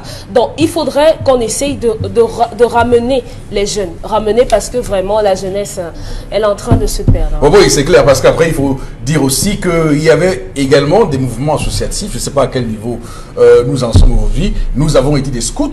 Nous étions jeunes. Nous faisions des excursions. En tant que scout, mais je vous dis que on a eu une jeunesse joyeuse, heureuse, je sais pas, moi je pose la question, mais qu'est-ce qui est arrivé à ce pays? Bon ça, qu'est-ce qui est arrivé à ce pays? Parce que vous voyez très bien que l'architecture du divertissement, de l'occupation des jeunes s'est complètement effondrée au Cameroun. Là encore, je regardais avec beaucoup de nostalgie le cinéma théâtre, le cinéma théâtre aussi, à Bia. Je me disais, mais comment se fait-il que ces choses-là nous sont parties? À l'époque, c'était des choses que nous rêvions, nous étions c'est quand même terrible ce qui nous arrive dans ce pays, et ça montre que nous sommes vraiment tombés très très bas. Alors, quelle est votre lecture, Garine Sanchez, sur cette question? Si vous voulez parler de lecture, sachez que si vous voulez être best-seller au Cameroun, parlez de sexe dans vos livres. Donc, si dans vos livres on fait des descriptions des pratiques sexuelles, vous allez être très très bon, vous allez être un best-seller. Dans un autre sens, lorsque on parle de loisirs, je me rappelle lorsque j'étais toute petite, je regardais des dessins animés dans une chaîne américaine et il y avait beaucoup de dessins animés sur Central Park. Et j'avais découvert que c'était un espace de loisirs aimé, chéri par les Américains. À un moment donné, on parlait de la vente de ce parc-là. Il y avait une vague de dessins animés où on vous parlait de la vente de Central Park, où un investisseur veut construire des hôtels et tout, ce sera aménagé. Et vous avez vu que toute la ville s'est levée pour empêcher que cet espace-là ne soit transformé en espace commercial. Parce qu'on voulait faire tout un centre commercial là-bas, mais toute la ville s'est levée pour dire non, on ne veut pas de ça. On veut que notre Central Park reste Central Park. Et au Cameroun, on n'en a même pas, donc on ne peut pas se battre pour ça. On n'a pas d'espace pour se distraire, alors qu'on est dans une ville qui est balnéaire. on est tout près de l'eau. On n'a pas un espace qui nous rapproche de l'eau où on peut ne serait-ce qu'aller se reposer de temps en temps. On est dans la ville de Douala et on a quand même un délégué du gouvernement qui nous parle de ville verte et tout ce qu'il peut faire, c'est mettre dans des carrefours des espaces verts qu'on ne comprend pas trop à quoi ça sert. Tout ce que nous avons... D'ailleurs, permettez-moi de dire que la base navale qui était, on va dire à l'époque, un haut lieu de divertissement... Ah oui, avec son vent. Est en train de perdre son mythe. Le mythe de la base navale est en train de s'effriter. Les industries sont en train de gâter l'eau, de détruire l'eau qui est... Il me souvient que dans ce pays, à un moment donné, quand on disait qu'on va à la base navale, c'était comme si on allait... Le lieu par excellence. C'est comme si on allait hors du Cameroun, en fait. C'était comme si on sortait du pays, en réalité. Oui. Oui, et ajouter à cela quand même, il y a des endroits à Douala qui ne sont pas exploités. Vraiment pas du tout. Il y a un endroit en Bangui que j'ai découvert tout récemment où les gens font parfois la pêche qui m'a beaucoup intéressé. Mais si on avait des maires capables de développer ne serait-ce que leurs espaces de loisirs, on aurait pu utiliser cet endroit-là, ne serait-ce que pour se récréer. On a quand même des ministres qui peuvent aller faire des vacances à l'étranger, qui peuvent se payer des vacances en Chine, en Inde, partout, visiter des caravanes, assister à des caravanes, des cérémonies nationales, voir comment les gens défilent au Mexique et tout. Mais chez nous, c'est pas possible. Moindre caravane dans la ville, bouchon. Vous voyez que même si on développe ces espaces de loisirs là, les Camerounais ne pourront même plus y aller parce qu'on n'a plus la culture de la distraction en journée. On préfère se distraire la nuit. Alors, moi, sincèrement, cette question me permet moi aussi d'insister sur Chalamel, on va reprendre tout à l'heure, me permet d'insister sur la lecture. Il me semble que la priorité des priorités pour ce pays, c'est de faire en sorte de multiplier des bibliothèques et de les approvisionner avec des livres qui pourraient permettre à nos jeunes, aux enfants camerounais de grandir avec voilà, une formation d'esprit, mais avec aussi un divertissement propre et sain. Il me semble aussi que sur le plan du numérique, il peut y avoir des plateformes qu'on va créer, parce qu'il faut aussi que les gens comprennent ça. Il faut aussi qu'on s'arrange justement à arrimer tout cela sur des plateformes numériques qui permettent aux jeunes qui sont sur Facebook, qui sont sur WhatsApp, de pourquoi pas avoir la possibilité d'entrer dans une des plateformes qui soit ouverte à ces jeunes-là pour justement lire des livres, grandir, se faire plaisir. Et je pense qu'avec ça, on va peut-être réduire le nombre de drogues, le nombre d'alcool qu'ingurgitent les jeunes, le nombre de bars qu'il y a au Cameroun et tout ce qui se passe dans ce pays, parce que c'est malsain. Si on continue comme ça, on va être à la traîne, parce que ce qui est important de souligner, c'est que les Camerounais ne sont pas en compétition avec les Camerounais. Nous sommes en compétition avec les Coréens, parce que pendant que nous sommes en train de boire au bar à 10 ans, pendant qu'on prend de la drogue à 10 ans, pendant que l'on fait tout ce qu'on fait là à 10 ans, le jeune sud-coréen de 10 ans est en train de fabriquer la prochaine application je sais pas, d'un smartphone ou bien une nouvelle application. Donc il faut clairement qu'on se mette dans ce registre-là pour pouvoir tenir la concurrence internationale. Alors voilà, messieurs, on va s'arrêter là pour cette première partie de l'émission. Restez avec nous, puisqu'en deuxième partie, il y a le génocide qui a frappé. Il y a le lieu de la création. Il y a le lieu de la création où les jeunes vont se retrouver. Ça ressemble aux pyramides, permettez-moi, au temple de la Grèce antique, monsieur Eric Fopoussi, où les gens vont s'asseoir. C'est réservé aux écrivains, c'est réservé à ceux qui veulent penser. Lorsque vous allez à l'ancien Zaïre, monsieur Eric Fopoussi, dans l'ancien Zaïre, au RDC Congo, Kinshasa, monsieur Eric Fopoussi, il y a un espace de la création. C'est un lieu aménagé par les différentes communes où les jeunes créateurs de musique vont s'essayer. Il y a des musiciens qui sont là, qui sont payés. Vous venez vous asseoir avec la guitare, vous vous essayez à jouer. Il y a des gens qui vous accompagnent. Si c'est bon, on retient, on enregistre et c'est comme ça que les gens sont primés. Revenons donc au Cameroun et dites-moi, si vous avez un jeune créateur qui a l'esprit de vouloir faire ne serait-ce que le slam, essayer de faire le slam, ou essayer au R&B, essayer, je sais pas moi, au Makossa, il commence où? Dans quel cabaret? Vous allez me parler des cabarets. Où? Quel est le lieu aménagé pour qu'il puisse s'initier à la connaissance, ne serait-ce que de la partition, M. Eric Fopoussi? Ce n'est que les centres culturels d'ailleurs. La preuve, quand vous parlez de Valérie Ndogo, quand vous parlez de Major AC, vous parlez de X, ce sont des enfants qui sont passés dans un seul lieu, un lieu connu de tout le monde. Qu'est-ce qu'aujourd'hui, quand on parle du centre culturel camerounais, c'était créé dans les années 1970. On a eu le théâtre national, on a eu le ballet national, on a eu des gens comme Essindi Mindja, on a eu des gens comme Amadou Djoker, on a eu des gens comme Messi Martin, ils sont plusieurs qui sont passés, à Issy-le-Duc, qui sont passés par là et qui ont pu démontrer, M. Eric Fopoussi. Baladez-vous dans les quartiers. À quoi, si vous voulez vous divertir, à lire, à quoi vous lisez où, à quoi. Si vous voulez vous détendre, jouer, à quoi vous jouez où, monsieur Eric Fopoussi.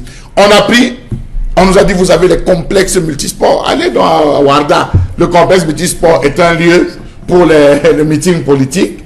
C'est un lieu où on joue le basket. C'est un lieu, finalement, on fait des rencontres internationales. Vous vous demandez, ça sert finalement à quoi? Le Cameroun n'a rien en termes d'espace de divertissement. Quand vous avez des grandiosités, permettez-moi de parler trivialement, comme Manu Dibango, comme Richard Bona, comme Were Were Liking, j'ai bien envie de me demander, j'ai fait un tour il n'y a pas longtemps au Musée National, M. Eric Fopoussi, je suis entré au Musée National, j'ai fouillé les premiers titres de Manu Dibango, j'ai fouillé les premiers titres, M. Eric Fopoussi, de Richard Bona, je me suis essayé même à poser au conservateur du musée, mais dites-moi, je voudrais bien retrouver la première tenue de scène de Cambi Briand. Il m'a dit, vous posez quel genre de questions comme ça? Quel genre de questions? On devait avoir des musées de la musique, les musées folkloriques. On devait avoir des lieux de divertissement. Quand vous voulez vous divertir, c'est à la douche. C'est à la douche où les gars vont se filmer, M. Eric Fopoussi. C'est là on va prendre. Douala Premier, le maire de Douala Premier passe le temps à gueuler, enfin l'ex, parce qu'il est en compétition. Il passait le temps à gueuler, enfin il est en compétition. Le maire sortant, hein, c'est mieux. Mais je dis l'ex-maire, M. Eric Fopoussi. Non, c'est le maire sortant. Il faut qu'il revienne. Il faut qu'il revienne, ça c'est dans votre langage. Non, mais il est encore maire jusqu'à ce que... Ils sont en compétition, dans tous les cas.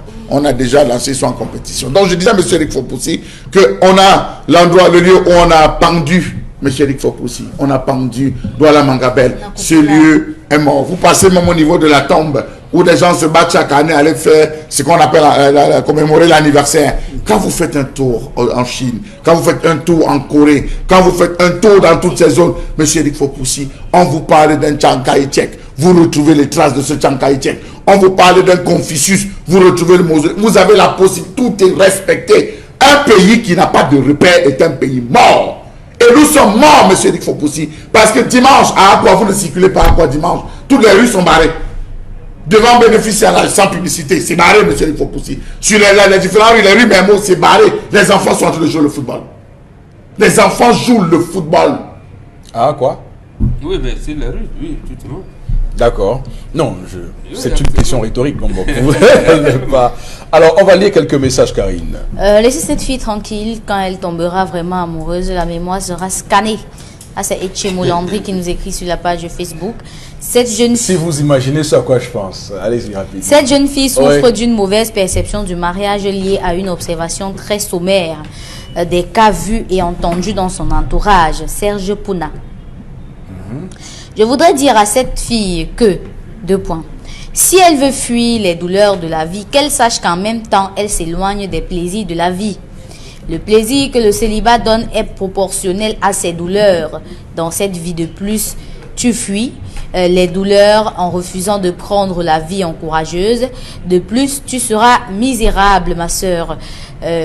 Ça, c'est un message de Koulania Fabrice sur la page Facebook. Il faut rappeler aux téléspectateurs qu'ils peuvent écrire, ils doivent désormais écrire sur la page Facebook. Oui, il faut leur dire. Oui, mais écoutez, vous n'avez pas, ils savent comme... Non, il faut le préciser, M. Il faut aussi, parce qu'ils peuvent se précipiter à écrire sur la...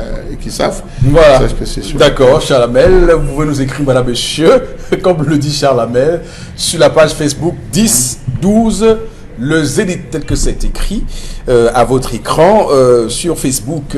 On va, avec vous, Karine Sotia, basculer sur la revue des réseaux sociaux. Oui, monsieur Fopoussi, dans le cadre de la revue des réseaux sociaux, ce matin, on a 3 sujets. Le premier sujet concerne les affiches publicitaires grossières au Cameroun.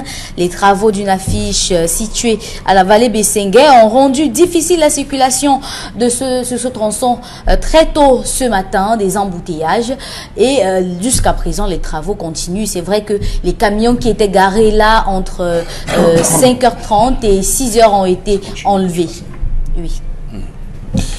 D'accord. Oh, bah, écoutez, c'est grave parce que ce matin, nous avons évoqué cette question et nous disions que dans ce pays, à un moment donné, on doit s'arranger à ce que les choses soient faites comme ça doit l'être. Vous savez que ce type de panneaux publicitaires n'existe plus ailleurs au monde. Dans les pays sérieux, ils ont banni ce type de panneaux publicitaires qui, on va dire, traverse la route, comme on voit est tout au long de la route, parce que ce qu'on ne vous dit pas, c'est que les travaux qui ont été menés ce matin font suite à un camion justement qui a percuté ce panneau, oui, qui a percuté, et imaginez-vous ce que ça aurait fait si ça s'était effondré et qu'il y avait des Camerounais là, ça aurait été un carnage total. Donc, il y a une première chose. Deuxième chose, ce n'est pas qu'à Bességué qui a ça. Il y a également ça à Bonamoussa dit Sable, juste avant le rond-point Maïtur. Ils ont installé une espèce de long panneau publicitaire qui traverse une route large de 10 mètres. C'est grave, c'est très large. Et rien, il n'y a pas 3 pieds, c'est 2 pieds. Oui, il n'y a pas 3 pieds. C'est ça justement qui est le plus. C'est ça qui est le plus dangereux parce que ceux qui passeront là-bas, essaient d'observer au milieu. Le milieu est en train de s'affaisser un tout petit peu là-bas aussi à Bonamoussa dit. Donc attention, alerte. C'est sauvage. C'est sauvage. Je veux dire une vie. Ça veut dire que c'est barbare parce que ça veut dire qu'un véhicule qui est plus haut que ça ne passera pas ici, ne passera pas là. Qu'on mette les panneaux au bas côté de la route comme on le voit ailleurs. D'abord, Began, c'est quand même terrible que dans ce pays, c'est quand même dommage que dans ce pays, l'on a soit à subir ce type de choses. Monsieur Foposi Negou, l'argent rend fou. Quand on se met à chercher l'argent, on devient fou. Uniquement l'argent. De la même manière, quand on s'engage dans le sexe, l'alcool, on devient fou. On ne réfléchit plus. C'est ce qui arrive à nos autorités, qu'elles me le permettent. Je vous disais tout à l'heure, lorsqu'on parlait de ces enfants qui vont aux entraînements de football à 7h30 lorsque leurs camarades vont à l'école. Et on aboutit à des situations. Quand c'est fait exprès, ça veut dire qu'il y a une mission savamment montée pour vous détruire, pour vous tuer, pour vous assassiner. Oui. Parce que vous ne pouvez pas, même si on barre, c'est d'ailleurs, comment vous avez utilisé le mot barbare. C'est lié, regardez comment on construit les ronds-points. Quand tu rond-point des dos, Bessengue, là-bas Carrefour des billes. Nelson Mandela, Carrefour des billes. Ou Borne 10. Tout est barbare parce que l'argent rend fou. On ne réfléchit plus. Là, au Carrefour Saint-Michel, ils ont construit. Mais ce pays-ci, quand même, c'est terrible. Ils ont construit un rond-point là-bas. Hein, je ne sais pas. Qu'est-ce que c'était un carrefour ouvert? Ils ont installé un rond-point. Permettez-moi de prendre juste une parenthèse. J'ai vu ça hier et je me suis dit, mais qu'est-ce qui se passe? Ils ont installé un rond-point au Carrefour Saint-Michel, là. Juste en face du Carrefour Saint-Michel, parce que je fais comme si tout le monde connaît. Carrefour Saint-Michel, mais c'est grave. Et du coup, ça devient un axe supplémentaire de bouchons d'embouteillage de ce côté-là. Absolument. Oui. C'est ça qui amène donc d'autres gens à pratiquer la politique d'embuscade. C'est-à-dire, c'est comme si vous étiez en train d'espionner vos citoyens en leur disant « Je vais les tuer où? Qu'est-ce qui peut m'amener à tuer les citoyens dans ma ville ?» Donc, on a bien envie que le délégué de gouvernement et la communauté urbaine cherchent de l'argent. Mais lorsque ça devient fou, c'est mauvais.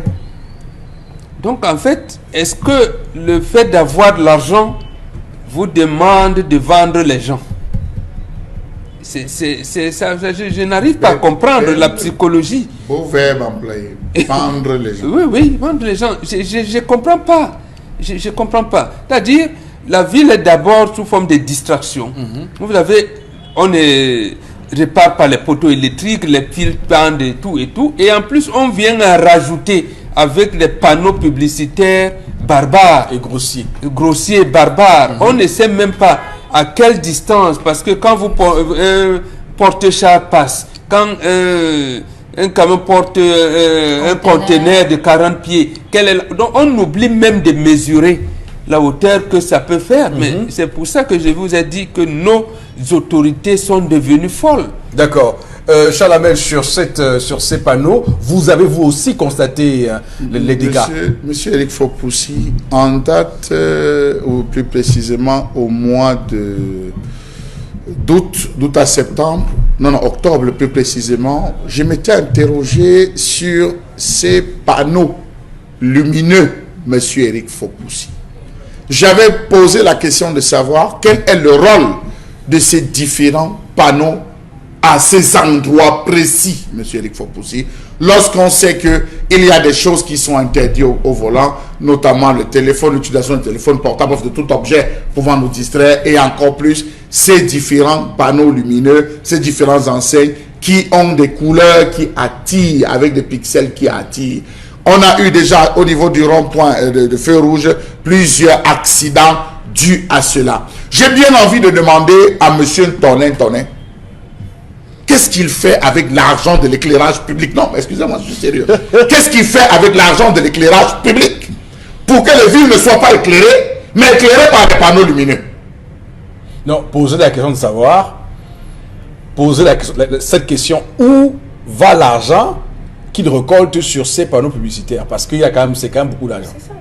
C'est la même question que j'ai posée, monsieur, il faut que vous l'avez reformulée. Oui, mais oui, pourquoi le panneau de Bessengue, puisqu'il s'agit de lui, est tout ce qu'il y a de plus sauvage, de plus barbare et de plus primitif qui existe, M. Eric Fopoussi, en termes de publicité. Disons-le, c'est le plus barbare et le plus primitif qui existe. M. Tonin voyage beaucoup. Il est rarement dans son bureau. S'il n'est pas à Chypre, il est en Cascarotte. S'il n'est pas en Cascarotte, il est au Qatar. Il n'est pas au Qatar, il est au Burkina Faso. Il voyage beaucoup. Mais je pense qu'il devait s'inspirer. Ce n'est pas une insulte, attention, il devait s'inspirer de ce qu'il voit, M. Eric Fopoussi, dans ces différents pays pour venir adapter cette chirurgie à Douala. Regardez à quoi ressemble. Lorsque vous êtes au sommet de... C'est une mauvaise chirurgie, quand même. Non, c'est une mauvaise... On oublie le bistouri à l'intérieur des ventres. On oublie le matériel dans le ventre. Mais regardez, quand vous placez au niveau du sommet de côte, M. Eric Fopoussi, vous ne pouvez pas voir ce qui se passe parce que vous avez une grosse barre, vous avez une publicité sauvage qui est devant vous. Vous devez prendre, l'œil est curieux, vous allez prendre le temps de regarder. Est-ce que ça avance devant moi? Ça n'avance pas, vous aurez envie de racler. Voilà un camion qui est passé à côté de près de faire, de créer un incendie. S'il était, un désastre, s'il était passé avec une violence extrême et que tout s'était écroulé sur 2 ou 3 voitures, qu'aurait-on dit, M. Eric Fopoussi? Je pense qu'il faut bien être cupide, mais éviter d'avoir une cupidité, M. Eric Fopoussi, extravagante, parce que ça donne... Est-ce que vous avez vu celui qui est au niveau de Bonamou-Sadi? J'ai vu ce qu'il y a à Bonamou-Sadi. Il n'y a pas un pilier au milieu qui soutienne, et c'est plus, large que celui-ci. Ça veut dire que à Bonamou-Sadi, comme la voie, il n'y a pas de terre-plein sur le double sens de Bonamou-Sadi, donc ils n'ont pas pu avoir le 3e pilier, le 3e soutien là-bas, comme on peut le voir ici. Donc ils ont fait en sorte là-bas de faire que ça traverse la route totalement sur toute la voie de 10 mètres. Totalement sur 10 mètres, c'est vraiment petit, c'est près de 15 mètres. C'est près de 15 mètres. Et vous sentez qu'au milieu, ça commence à s'affaisser. Ça commence, oui. Vous le voyez, non, même ici, déjà, regardez, c'est littéralement affaissé, ce n'est plus retiré, monsieur les fous. Parce que, je dis que pour ce qui est à Bonamou, c'est grave. Ça commence à s'affaisser. Non, à un moment donné, quand même, on doit le comprendre. Il peut mettre ses panneaux comme il veut, mais au bas-côté de la route. C'est tout. Au bas-côté, s'il veut, il prend, mais puisque la ville lui appartient, il prend même 50 mètres au bas-côté, il met ses panneaux, ça ne va déranger personne. Mais comment se fait-il qu'on vienne mettre un panneau qui traverse toute la route, et on n'imagine pas qu'il peut y avoir des voitures qui viennent là se percuter là et créer des incidents terribles sur la voie publique. Quels sont les garde-fous? Sur les chaussées. Les garde-fous même qu'on a essayé, les protections qu'on a essayé de prévoir pour cela. Non, j'estime que M. Eric Fopoussi, nous sommes dans la République de quoi va me faire. Nous sommes dans la République de l'oublistan qui peut me faire quoi. Je fais ce que je fais. C'est la raison pour laquelle tous les cris que nous lançons ici chaque jour à l'endroit des autorités de la ville, de la planification de la ville, de l'urbanisation de la ville, toutes les fois nous crions, nous décrions à travers le système, on a l'impression que c'est des gars qui ont des cotons dans les oreilles. Sinon, M. Eric Fopoussi, c'est une question qui serait dans l'éclairage public dans la ville de Douala. Kenéo aussi, si la communauté urbaine n'est pas capable de nous donner, il faudrait que Néo mette à disposition, qu'on sache véritablement, parce qu'on a l'impression toutes les artères sont dans le noir. Toutes les artères sont dans le noir, monsieur Eric Fopoussi. Toutes les artères. Oui. Vous vous retrouvez à un feu, vous vous retrouvez à un carrefour où vous avez un panneau qui brille, qui vous envoie des reflets. Mais attendez, monsieur Eric Fopoussi. Dominique, on est sur cette question. J'ai pas grand chose à dire, juste que moi je vois plus les gens qui peuvent être morts, qui auraient pu mourir. Parce que le moto-taximan qui m'a porté ce matin m'a fait savoir que c'était totalement plié. Et moi, ce matin, j'ai vu des gens qui étaient en train de raccommoder un truc. Un truc là, c'était 2 personnes simplement qui étaient en train de mettre un ciment, je ne sais pas trop quoi. Est-ce que ça va tenir? Quand on sait qu'il y a des moto-taximans qui passent, c'est quoi le terre-plat? Vous appelez ça? Oui, qui circulent là tout le temps. Est-ce qu'on évalue les risques de toutes les personnes qui peuvent... Parce que visiblement ici dans notre cher et beau pays, on attend d'abord qu'il y ait des morts, que les gens se soulèvent et qu'on vienne vous dire de chanter après, qu'on vienne vous calmer après. Mais jamais on ne prend les précautions, jamais on anticipe sur ce qui peut arriver. Il n'y a personne au-dessus de ce monsieur... de monsieur Tonen, il n'y a personne au-dessus. Le ministre même de tutelle. Non, celui qui l'a nommé, ce n'est pas celui qui l'a nommé. Il n'y a personne. Parce que le ministre lui a dit des choses, il n'a pas respecté. Même le président Paul Biya n'est pas au-dessus de lui. Il a piétiné les lois. Non, mais rien ne lui est arrivé. Ça, c'est un complot que vous faites. Il a piétiné les lois. Il est censé les délégués personnels, c'est qui est contre la loi. Vous ne lui rendez pas service. La justice. Pleinement leur faveur. Même le président Biya doit avoir des forces, doit encore aller en stage bloqué pour venir affronter le docteur Tonen. D'accord. S'il ne va pas en stage bloqué, bien sûr, allez voir l'endroit où Ambopi, à l'endroit Ambopi, là où il y a incendie, monsieur de Fopoussi. Pourquoi il ne faut pas en parler? Là où il y a incendie à Ambopi, il a donné l'instruction que personne ne reconstruit là-bas. C'est là on va venir construire les transformateurs énergétiques pour donner la lumière. On va reverser dans une des structures qui va reverser à Néo. Mais c'est ça, c'est ce pays, c'est le quoi va me faire. Le quoi va me faire, je suis ici. D'accord, ok, c'est mon héritage. Merci. Donc, écoutez, moi, sincèrement, il ne faut pas non plus. ça vire à des choses. Non, c'est vrai, non? Non. Là où il y a incendie. On ne peut pas dire sur ce plateau qu'il se croit supérieur au plan public. Ou bien qu'il est supérieur au plan public. Non, personne ne l'a dit. Ça peut pas lui rendre service. Monsieur Eric Fopoussi, vous cautionnez ce qui se passe à la vallée Bessengue? Non, arrête. Non, mais j'ai commencé par... d'accord. Alors, Karine, on va poursuivre. On parle cette fois de cet élève régulièrement inscrit au lycée technique de Komo qui s'est retrouvé au lycée bilingue d'Ekounou à Yaoundé, surpris en train de commercialiser de la drogue dans l'enceinte de cet établissement. À présent, il est au commissariat du 14e avec ses parents et ses complices qu'il a lui-même dénoncés.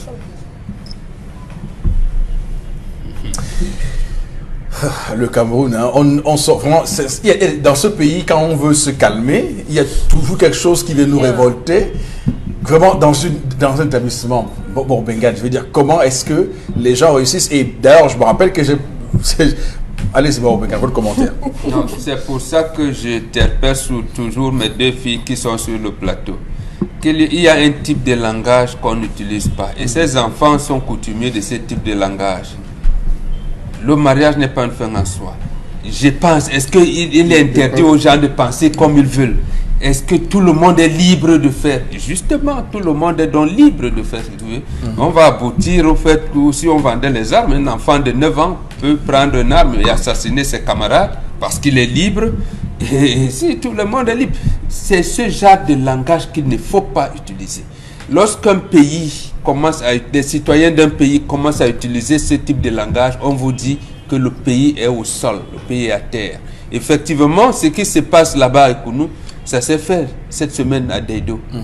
Le proviseur du lycée Deido a attrapé aussi des enfants qui venaient avec la drogue au lycée. Elle a réussi à mettre la main sur eux parce qu'elle a mis en place un service de sécurité qui a arrêté ça. Et un autre qui a volé le couteau d'une vendeuse là, quand elles sont là, elles lui font le pain pour un autre vole le couteau, voulait aller poignarder, mais le service de sécurité. Vous voyez, ces choses là, ce type de choses commencent où? Commence par des pratiques, j'allais dire, ancestraux qu'on n'a pas pu régler dans la famille. Parce que quand on vous le dit, vous ne comprendrez pas. Il y a eu dans certaines familles des malédictions, des morts accidentelles qu'on n'a pas jugulées. Parce que lorsqu'on vous dit quelqu'un est tombé d'un arbre, quelqu'un a eu un accident de circulation, il a eu noyade ou pendaison, on doit interroger ce type de famille. Et si vous allez bien regarder l'antériorité de ces enfants, vous allez vous rendre compte qu'ils sont dans ces choses-là. Et oui. malheureusement, il faut Dominique Oui, je crois que toutes les fois où, je parle pour moi, toutes les fois où je dis que chacun est libre de faire ses choix, je parle de personnes matures. Et c'est dans un contexte... C'est dans un contexte bien précis. Parce que moi, j'ai entendu que... On va repartir sur un débat. Non, ce n'est pas un débat. Ce n'est pas un débat. Ce n'est non plus une réponse. Je préfère que les choses soient... Parce qu'il ne faudrait pas que ça prête à confusion. Moi, pour cet enfant, j'espère que les mesures sérieuses vont être prises. Si quelqu'un fait quelque chose de mal, on doit punir correctement cet enfant-là. Et maintenant, c'est bien qu'il y ait dans certains établissements des mesures qui permettent de contrôler les entrées et les sorties de certains élèves. Il faudra juste que les autres établissements puissent suivre la donne et que ça perdure, que ce ne soit pas juste pour une période. C'est tout. D'accord. Charles Hamel, on voit très bien que au lycée des Kounous, c'est quand même un lycée intéressant parce que pour ceux qui connaissent ce lycée-là, il est juste à côté de la mairie de Yaoundé 4 à Yaoundé. C'est un lycée quand même très bien couru, mais de voir ce qui se passe là-bas, ça m'écoeure en réalité. Bien. Monsieur Eric Fopoussi, l'école n'est que, on va dire, le 4e palier où la drogue se retrouve. La drogue se retrouve dans les quartiers. La drogue se retrouve dans les cafétérias. La drogue se retrouve dans les snack bars, monsieur Eric Fopoussi. Voilà les lieux par excellence où la drogue circule. Je vous avais dit que vous avez dans certains établissements des vendeuses de beignets, notamment des lofombo. Lorsque vous arrivez, dit la mère, donne-moi les lofombo bien sucrés, il prend 500, il donne. Il dit à la mère, garde la monnaie, c'est le code. La mère prend. La vendeuse de lofombo prend les gros beignets. Ceux qui ne connaissent pas les lofombo, c'est les gros beignets là. Elle trempe ça dans la poudre spéciale. Elle tourne, elle lui remet. Le gars emballe. Quand tu lui dis je vais, il dit je ne te donne pas. C'est pas parce qu'il te refuse, c'est parce qu'il sait ce qu'il est en train de chercher. Il avale ses beignets, c'est mélangé. Vous avez d'autres, ils utilisent la seringue antitétanique qu'on envoie dans certaines boissons.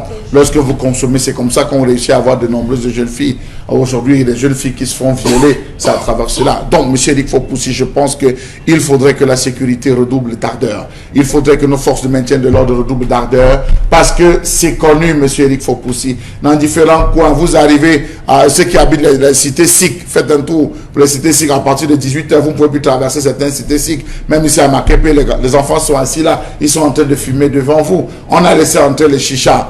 Je ne sais pas quelle est la réglementation dans cette république qui a fait entrer les chichas. Les gens ont fait entrer cette histoire de chicha. On retrouve les gars en train de tirer n'importe où. Mais je peux vous dire que cette émission a été pour beaucoup, d'ailleurs il faut le dire, sur la prise de conscience de beaucoup de jeunes. C'est à partir du moment où on en avait dit sur ce plateau que oui, que la chicha, qu'une bouffée de chicha équivaut à 100 cigarettes qu'on fume en une seconde. Les gens se sont rendus les gens ont écarquillé les yeux pour dire donc c'est comme ça. C'est dangereux la chicha. Vous avez des gens qui vont s'asseoir, se débouffer, on donne à la fillette, on donne à telle et les hépatites, les consorts. Vous allez à Niala Parison, il y a un ensemble de snacks dans cette zone qui là on se retrouve, monsieur Eric Fopoussi, et vous allez vous rendre compte. Je ne veux pas indexer une communauté étrangère particulière, mais il faut regarder beaucoup plus dans la zone du Moyen-Orient. Ceux du Moyen-Orient qui se retrouvent, monsieur Eric Fopoussi, dans cette zone, vous allez vous rendre compte que s'ils consomment dans ces différents bars, vous allez retrouver un certain type de comportement dans ces quartiers. Ces gens du Moyen-Orient, je préfère le dire, qu'on le comprenne ainsi. Les Indiens, non, je pense. Je ne veux pas citer, j'ai bien dit, je ne veux pas indexer une communauté. Il faudrait aller dans cette zone.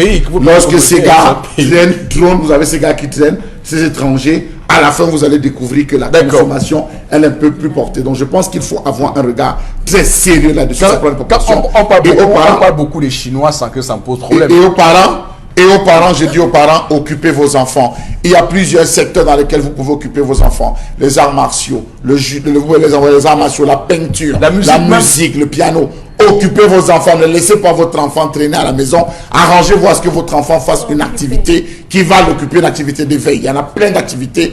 Occupez vos enfants, quitte à ce qu'ils n'aient même pas le temps de penser causer au quartier. Oui, qu'ils veulent me scout, parce que voilà encore une activité.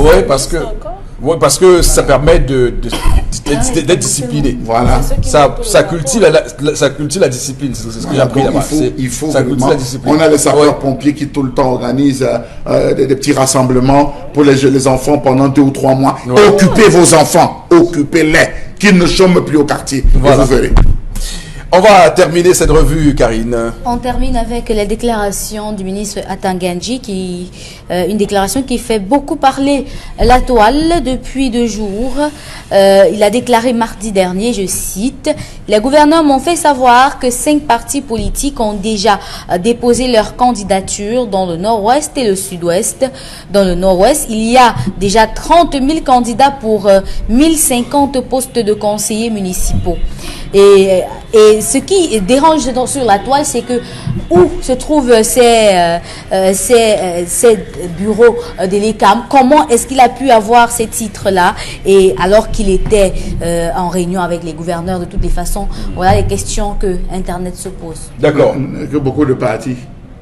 Oui. Que 5 partis politiques ont déposé les candidatures. Sans nom. Il n'a pas précisé les noms. Oui, il dit un ministre des élections, sans nom, 5. Non mais davantage le fait, non, le MINAT, excusez-moi, c'est vrai que lui me l'avait dit, je suis le ministre des élections, mais est-ce qu'il est le ministre des élections? C'est ça le problème. Faut pas qu'on entérine ce qui est grossier, ce qui n'est pas normal. Il y a un organe indépendant chargé d'organiser les autres au Cameroun qui s'appelle ELECAM. Je veux qu'on soit d'accord parce que j'ai l'impression que le ministre est encore aux années 90 où c'était encore le ministre qui organise les élections. Ce n'est plus le cas. Il faut l'expliquer au cas. Même si dans les faits, il réussit à faire. Mais il faut dire que sur le plan légal et officiel, le MINAT n'organise pas les élections au Cameroun. Ce n'est pas le MINAT qui organise les élections. On lui fait des rapports. C'est vrai que ils ont toujours des représentants. L'administration a des représentants dans les commissions. Par exemple, la commission communale des votes, le MINAT, par le MINAT, l'administration a ses représentants, dont 3 représentants. C'est vrai, mais c'est ELECAM qui organise les élections au Cameroun. Donc, premier élément. Deuxième élément, il me semble quand même que le Nord-Ouest et le Sud-Ouest est dans une situation sécuritaire tout à fait compliquée. Comment ils ont pu compiler rapidement les informations aussi rapidement? Non, je pose la question parce qu'après il faut comment ils ont pu. Bon, on peut imaginer que lui étant le secrétaire permanent du Conseil national de la sécurité, vous savez qu'il est le secrétaire permanent. Donc, il a sous son contrôle également les renseignements généraux, les renseignements ci, les renseignements ça. Donc, il peut avoir ce type d'informations. Maintenant, est-ce que l'information qu'il donne, là maintenant, c'est pour dire quoi? C'est pour dire que les élections vont bien se passer et qu'il n'y aura pas de problème. En fait, c'est ce qu'il veut dire. Il faut voir le message qu'il envoie derrière. Bombok.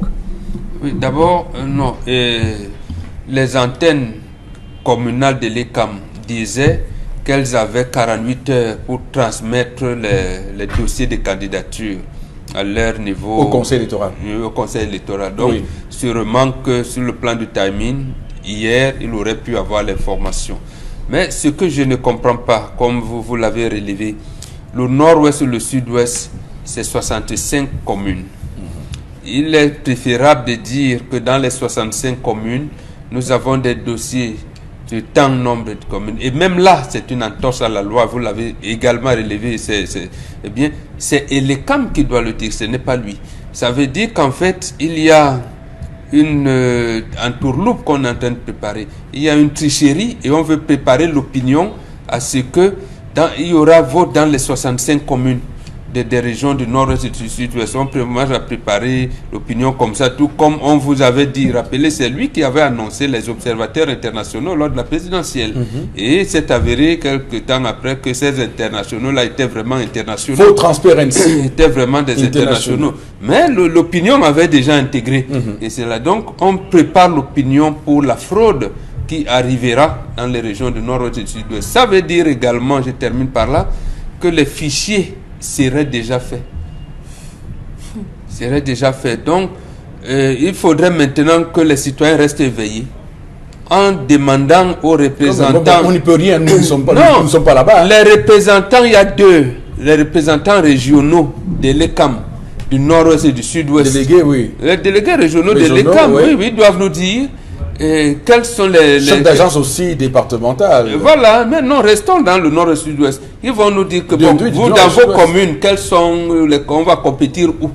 Et est-ce que votre bureau communal du Lébialem existe? Est-ce que votre bureau communal, voilà, votre antenne communale du Lébialem existe? Est-ce que votre antenne communale de Ndiang non, si c'est le Lébialem, c'est pas département. Vos chefs d'agence départementale. Voilà. Donc, il faut donc préparer ces questions-là pour nous donner la photographie réelle de la situation des antennes communales dans les 64. Et les agences départementales, oui.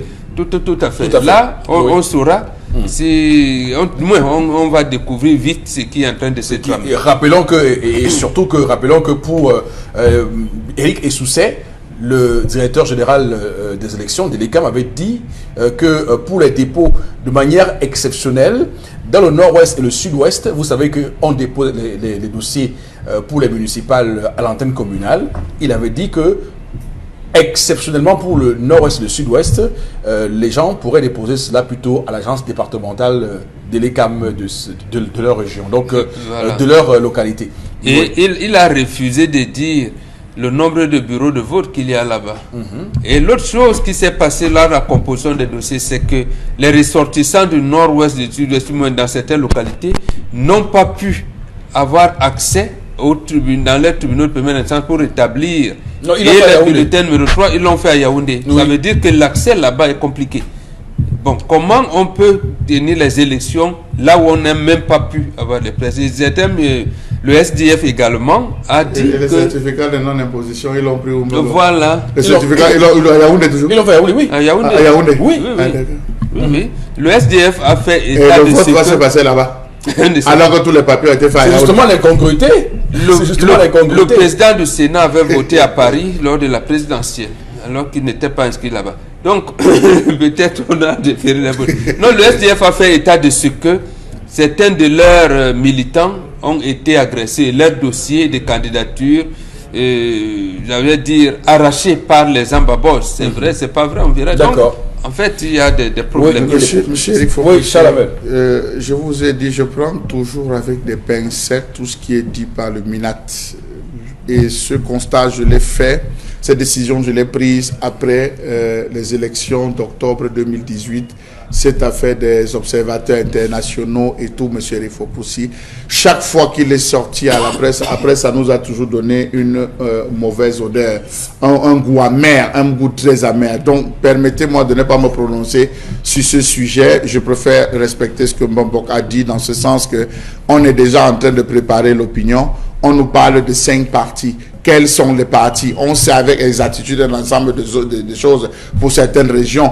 Pourquoi est-ce que dans ces régions, on va nous parler de 5 partis? C'est lesquels? Permettez-moi de m'amuser. On va parler de l'UNDP, on va parler du PADEC, on va parler du PCRN et on va parler du SDF. Oui, peut-être si... Non, on commence par le RDPC qui est général. Oui, je vais terminer par le RDPC. Bon, voilà les 5 partis. Peut-être qu'ils voudraient nous dire ou ils voudraient nous laisser le soin de nous commencer à deviner, travailler avant que la véritable liste qui est déjà préparée, comme l'a dit Mbambok, nous sorte. Il faut qu'on arrête. Et je crois que vous le disiez ici hier, quand on débattait de cette question de crise sociale, vous disiez, vous martelez, non, il faut que les populations se lèvent, il faut que les populations se lèvent. Mais vous avez dit tout à l'heure qu'on n'y peut rien, mais bon, on n'y peut rien parce que tout a déjà été arrêté. Non, je dis qu'on n'y peut rien parce que nous n'avons pas accès au nord-ouest et au sud-ouest.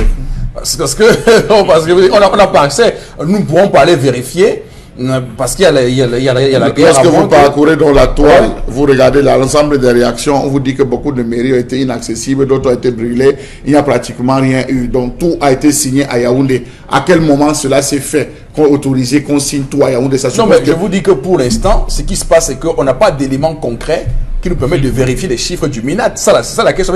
Est-ce qu'on peut aller sur place, toucher du doigt la vitalité et surtout la vie des antennes communales de l'ECAM dans ces deux régions du nord-est et du sud-ouest? C'est là la grande question, parce que ça avait été le même cas pendant les élections vont sortir. Donc, à la présidentielle, la situation n'était pas aussi grave que maintenant. C'est la répétition de ce qui a commencé à la présidentielle. Oui, je confirme ce que vous dites. Le taux de participation était de 5%.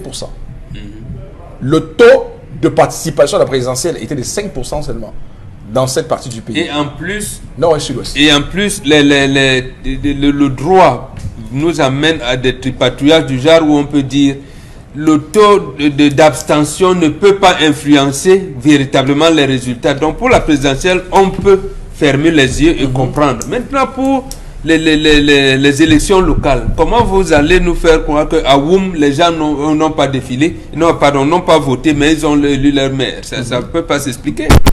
D'accord. Alors, on va les déporter vers Bafoussam, en tout cas, Yaoundé également. Qui d'abord sont ceux qui vont voter pour ces maires alors qu'ils ont fait le dossier à Yaoundé? C'est là la grande question. Qui?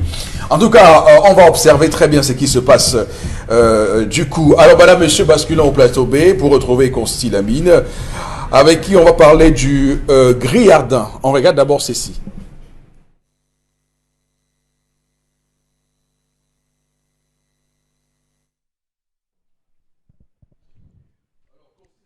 Bonjour à vous. Alors, bonjour Eric, bonjour à tous les clients du concept Salaka et déjà bon appétit par anticipation à tous ceux-là qui ont compris que bien manger, c'est manger bien sûr du côté du restaurant Le Grillardin.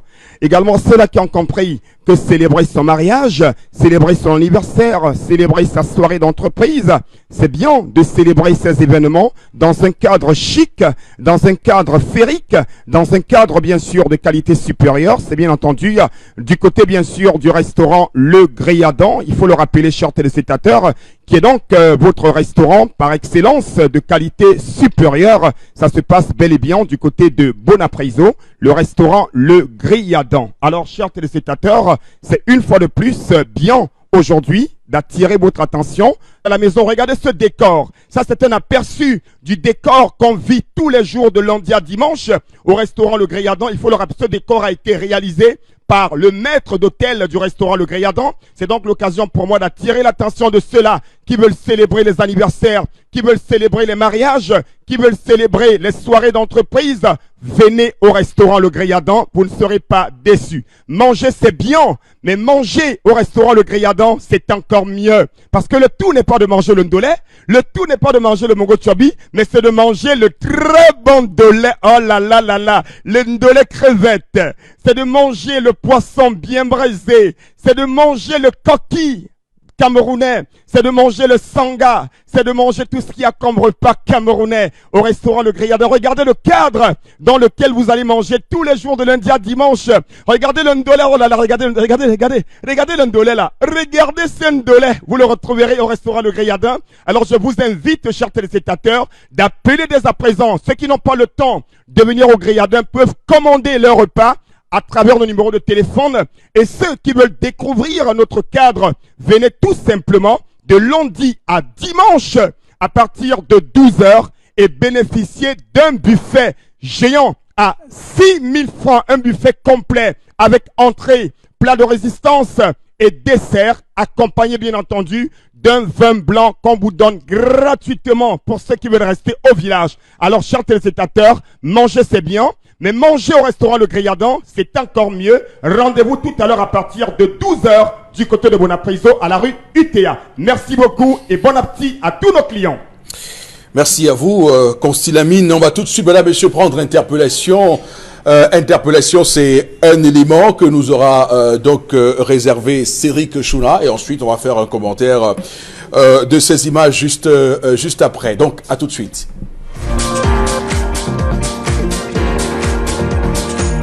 moi je pense qu'on devait diminuer les prix de les taxes, le patent et toutes ces choses.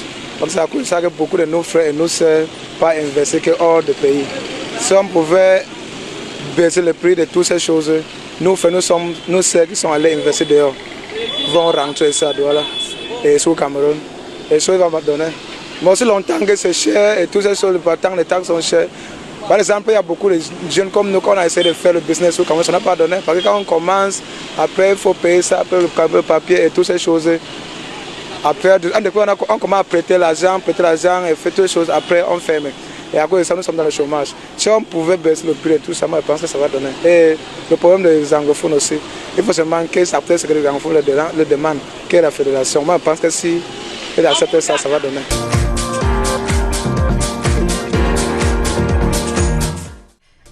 Le jeune compatriote a des préoccupations multiples, on le voit très bien. Bon, mais quel commentaire vous pouvez faire de ce qu'il a dit? Oui, l'avenir des jeunes, comment créer l'environnement des affaires dans notre pays. Et dans cet environnement des affaires, il insiste sur ceux des Camerounais qui veulent investir, mais ils n'ont pas la possibilité de le faire dans leur pays, ils sont allés ailleurs, dans d'autres pays. Et cet environnement des affaires, je pense que vous l'avez dit également hier, oui, doit passer par les collectivités territoriales décentralisées. Est-ce que la décentralisation donne le pouvoir aux maires d'encadrer le développement dans leur localité? C'est ce qu'ils recommandent là. Et je pense que vu sur cette manière-là, il y aura plein d'investissements. Parce que le pouvoir central ne peut plus, il n'y a pas d'argent. En tout cas, ce qui est certain, c'est que lorsqu'on écoute le jeune compatriote, il semble préoccupé par des choses qui, on va dire, sont tout à fait simples pour une économie comme celle du Cameroun. C'est de pouvoir faire en sorte que le climat des affaires soit bon pour tout le monde et que les investisseurs arrivent au Cameroun. Je rappelle que dans le classement Doing Business de la Banque mondiale sur le climat des affaires, le Cameroun occupe une position assez, on va dire, assez honteuse. Honteuse. Le mot exact. On est 167e sur près de 190 pays. Donc nous sommes les derniers de la classe, nous sommes parmi les derniers de la classe. Pourquoi? Parce que il n'est pas facile d'investir au Cameroun. Tout récemment, j'évoquais ici le cas des entreprises qui ont fermé boutique. Et on peut vous dire comme ça, il y a un nombre impressionnant d'entreprises, de PME qui ouvrent au Cameroun tous les jours et qui ferment dans le même temps. Et on doit féliciter les patrons camerounais, les entrepreneurs camerounais qui, malgré cette difficulté, continuent à garder leurs entreprises ouvertes. Parce que c'est pas facile. Si vous voyez un homme d'affaires camerounais, il faut le respecter. Un chef d'entreprise au Cameroun qui parvient à s'en sortir dans un contexte comme celui-ci, il faut le respecter. Parce que l'environnement est tout à fait compliqué, c'est difficile. Et on l'a toujours dit. On va tout de suite basculer une fois de plus au plateau B pour retrouver Consti Lamine. Consti, nous parlons de Sorepco. Bien entendu, Eric, il faut le rappeler que le concept Sadaka reste toujours aux côtés des entreprises de qualité. Il faut le rappeler, chers téléspectateurs, une fois de plus. Nous allons parler de cette entreprise qui vous offre toujours et toujours les meilleurs prix. Quand on parle des congélateurs, quand on parle également des réfrigérateurs, c'est bel et bien l'entreprise Sorepco. Ah ben oui, rien qu'entendre le nom de cette entreprise, on a besoin de découvrir ce qu'il y a derrière cette entreprise. Alors je rappelle que c'est plusieurs années d'expérience, c'est plusieurs années dans la qualité, c'est plusieurs années dans le meilleur prix. C'est bel et bien l'entreprise Sorepco. Et il faut le rappeler que dans les agences de Yaoundé, de Douala, de Bafoussam et de Kribi, il y a un véritable salaka de ce côté-là. Il y a un véritable, c'est-à-dire il y a une vente promotionnelle des congélateurs verticaux et des réfrigérateurs de marque Super Cool. C'est donc l'occasion ici pour moi de rappeler à tous ceux-là qui ont besoin d'un congélateur, de rappeler à tous ceux-là qui ont besoin d'un réfrigérateur de ne plus acheter le congélateur n'importe où. Évitez d'acheter les congélateurs par-ci par-là. Évitez d'acheter les congélateurs déjà utilisés. Évitez d'acheter les réfrigérateurs déjà utilisés. En ce moment, vous avez la possibilité d'avoir un congélateur vertical de marque Super Cool 230 litres, vous l'avez à 180 000 francs, chers téléspectateurs. Ce n'est pas un poisson d'avril, c'est une réalité. Je dis bien aujourd'hui, grâce à Sorepco et le concept Salaka, on a la possibilité d'acheter un congélateur neuf dans le carton, un congélateur vertical, un congélateur de qualité supérieure, un congélateur de marque Super Cool. Vous l'avez à 180 000 francs dans les agences Sorepco de Yaoundé, de Bafoussam, de Kribi et de Douala. Et ceux, c'est-à-dire des autres villes du Cameroun, pourront tout simplement appeler la direction commerciale et bénéficier de pas mal d'avantages. Je rappelle que ce congélateur vertical a cette particularité, il ne consomme pas assez d'énergie. Le congélateur vertical de Sorepco dispose de plusieurs compartiments qu'on peut d'ailleurs apercevoir à l'écran, ce qui vous permet de pouvoir ranger les différents aliments. Chaque aliment devrait avoir son compartiment. Vous l'avez à 180 000. Un congélateur neuf. Un congélateur Nyanga. Oh là là là là là là là là là là.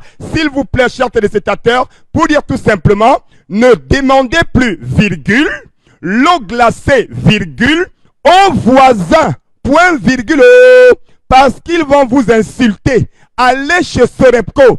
Achetez un congélateur super cool. Oh là là là là là là là là là. À 180 000. Et je rappelle que c'est avec garantie. Hein.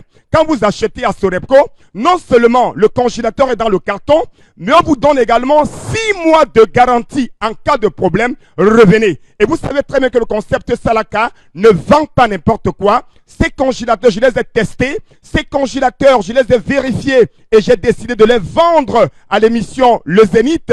Congélateur à 180 000. À côté, bien sûr, d'un congélateur, on parle également du réfrigérateur. C'est quoi la différence? Il faut rappeler que le congélateur permet de congeler vos aliments. Le congélateur permet de pouvoir congeler pendant longtemps vos aliments, alors que le réfrigérateur permet de rafraîchir dans la douceur, de rafraîchir dans le style vos aliments, vos boissons, sans toutefois les congeler. Ah ben oui, c'est donc l'occasion ici d'attirer l'attention de tous les tenanciers de bars, de tous les tenanciers de boîtes de nuit, de courir dans les agences Sorepco et d'acheter un réfrigérateur de marque Super Cool, 200 litres. Vous l'avez à 180 000. Je rappelle que le stock est en train de s'épuiser. N'attendez pas la fin de la promotion. C'est l'occasion plus que jamais d'aller réserver un congélateur vertical à 180 230 litres ou alors un réfrigérateur de marque Super Cool à 180 000. Alors, chers téléspectateurs, n'achetez plus n'importe quoi. Évitez d'acheter un congélateur déjà utilisé. Parce qu'un congélateur déjà utilisé, vous allez dormir avec le technicien à la maison. Il sera à côté de vous parce que chaque moment, le congélateur va tomber en panne. Chaque moment, le congélateur aura des problèmes. Donc, pour éviter l'AVC, pour éviter les maux de tête, rendez-vous directement dans les agences Sorepco et achetez un congélateur. Pas n'importe lequel. Un congélateur vertical à 180 000 francs dans les agences Sorepco de Yaoundé, Bafoussam, Douala et Kribi. Donc, mototé, c'est tatan. Alande tatan. Just no, for Sorepco. C'est super, merci. Madame, monsieur, on va s'arrêter là pour ce matin. On se retrouve demain lorsqu'il sera 10h pour la dernière sortie de la semaine. On va sûrement revenir avec de nombreuses informations qui nous arrivent à l'instant parce que ce qui va arriver au Cameroun dans les semaines à venir va être très compliqué. Cabral Libi a pris la parole tout à l'heure. Vous aurez les informations dans nos journaux de la journée. C'est un séisme également avec ce qu'annonçait Cabral Libi. On va également dire que dans les semaines à venir, vous aurez les révélations sur beaucoup de choses quand même hein, sur le plan politique au Cameroun. Mesdames, messieurs, passez une belle journée. Que Dieu bénisse véritablement le Cameroun.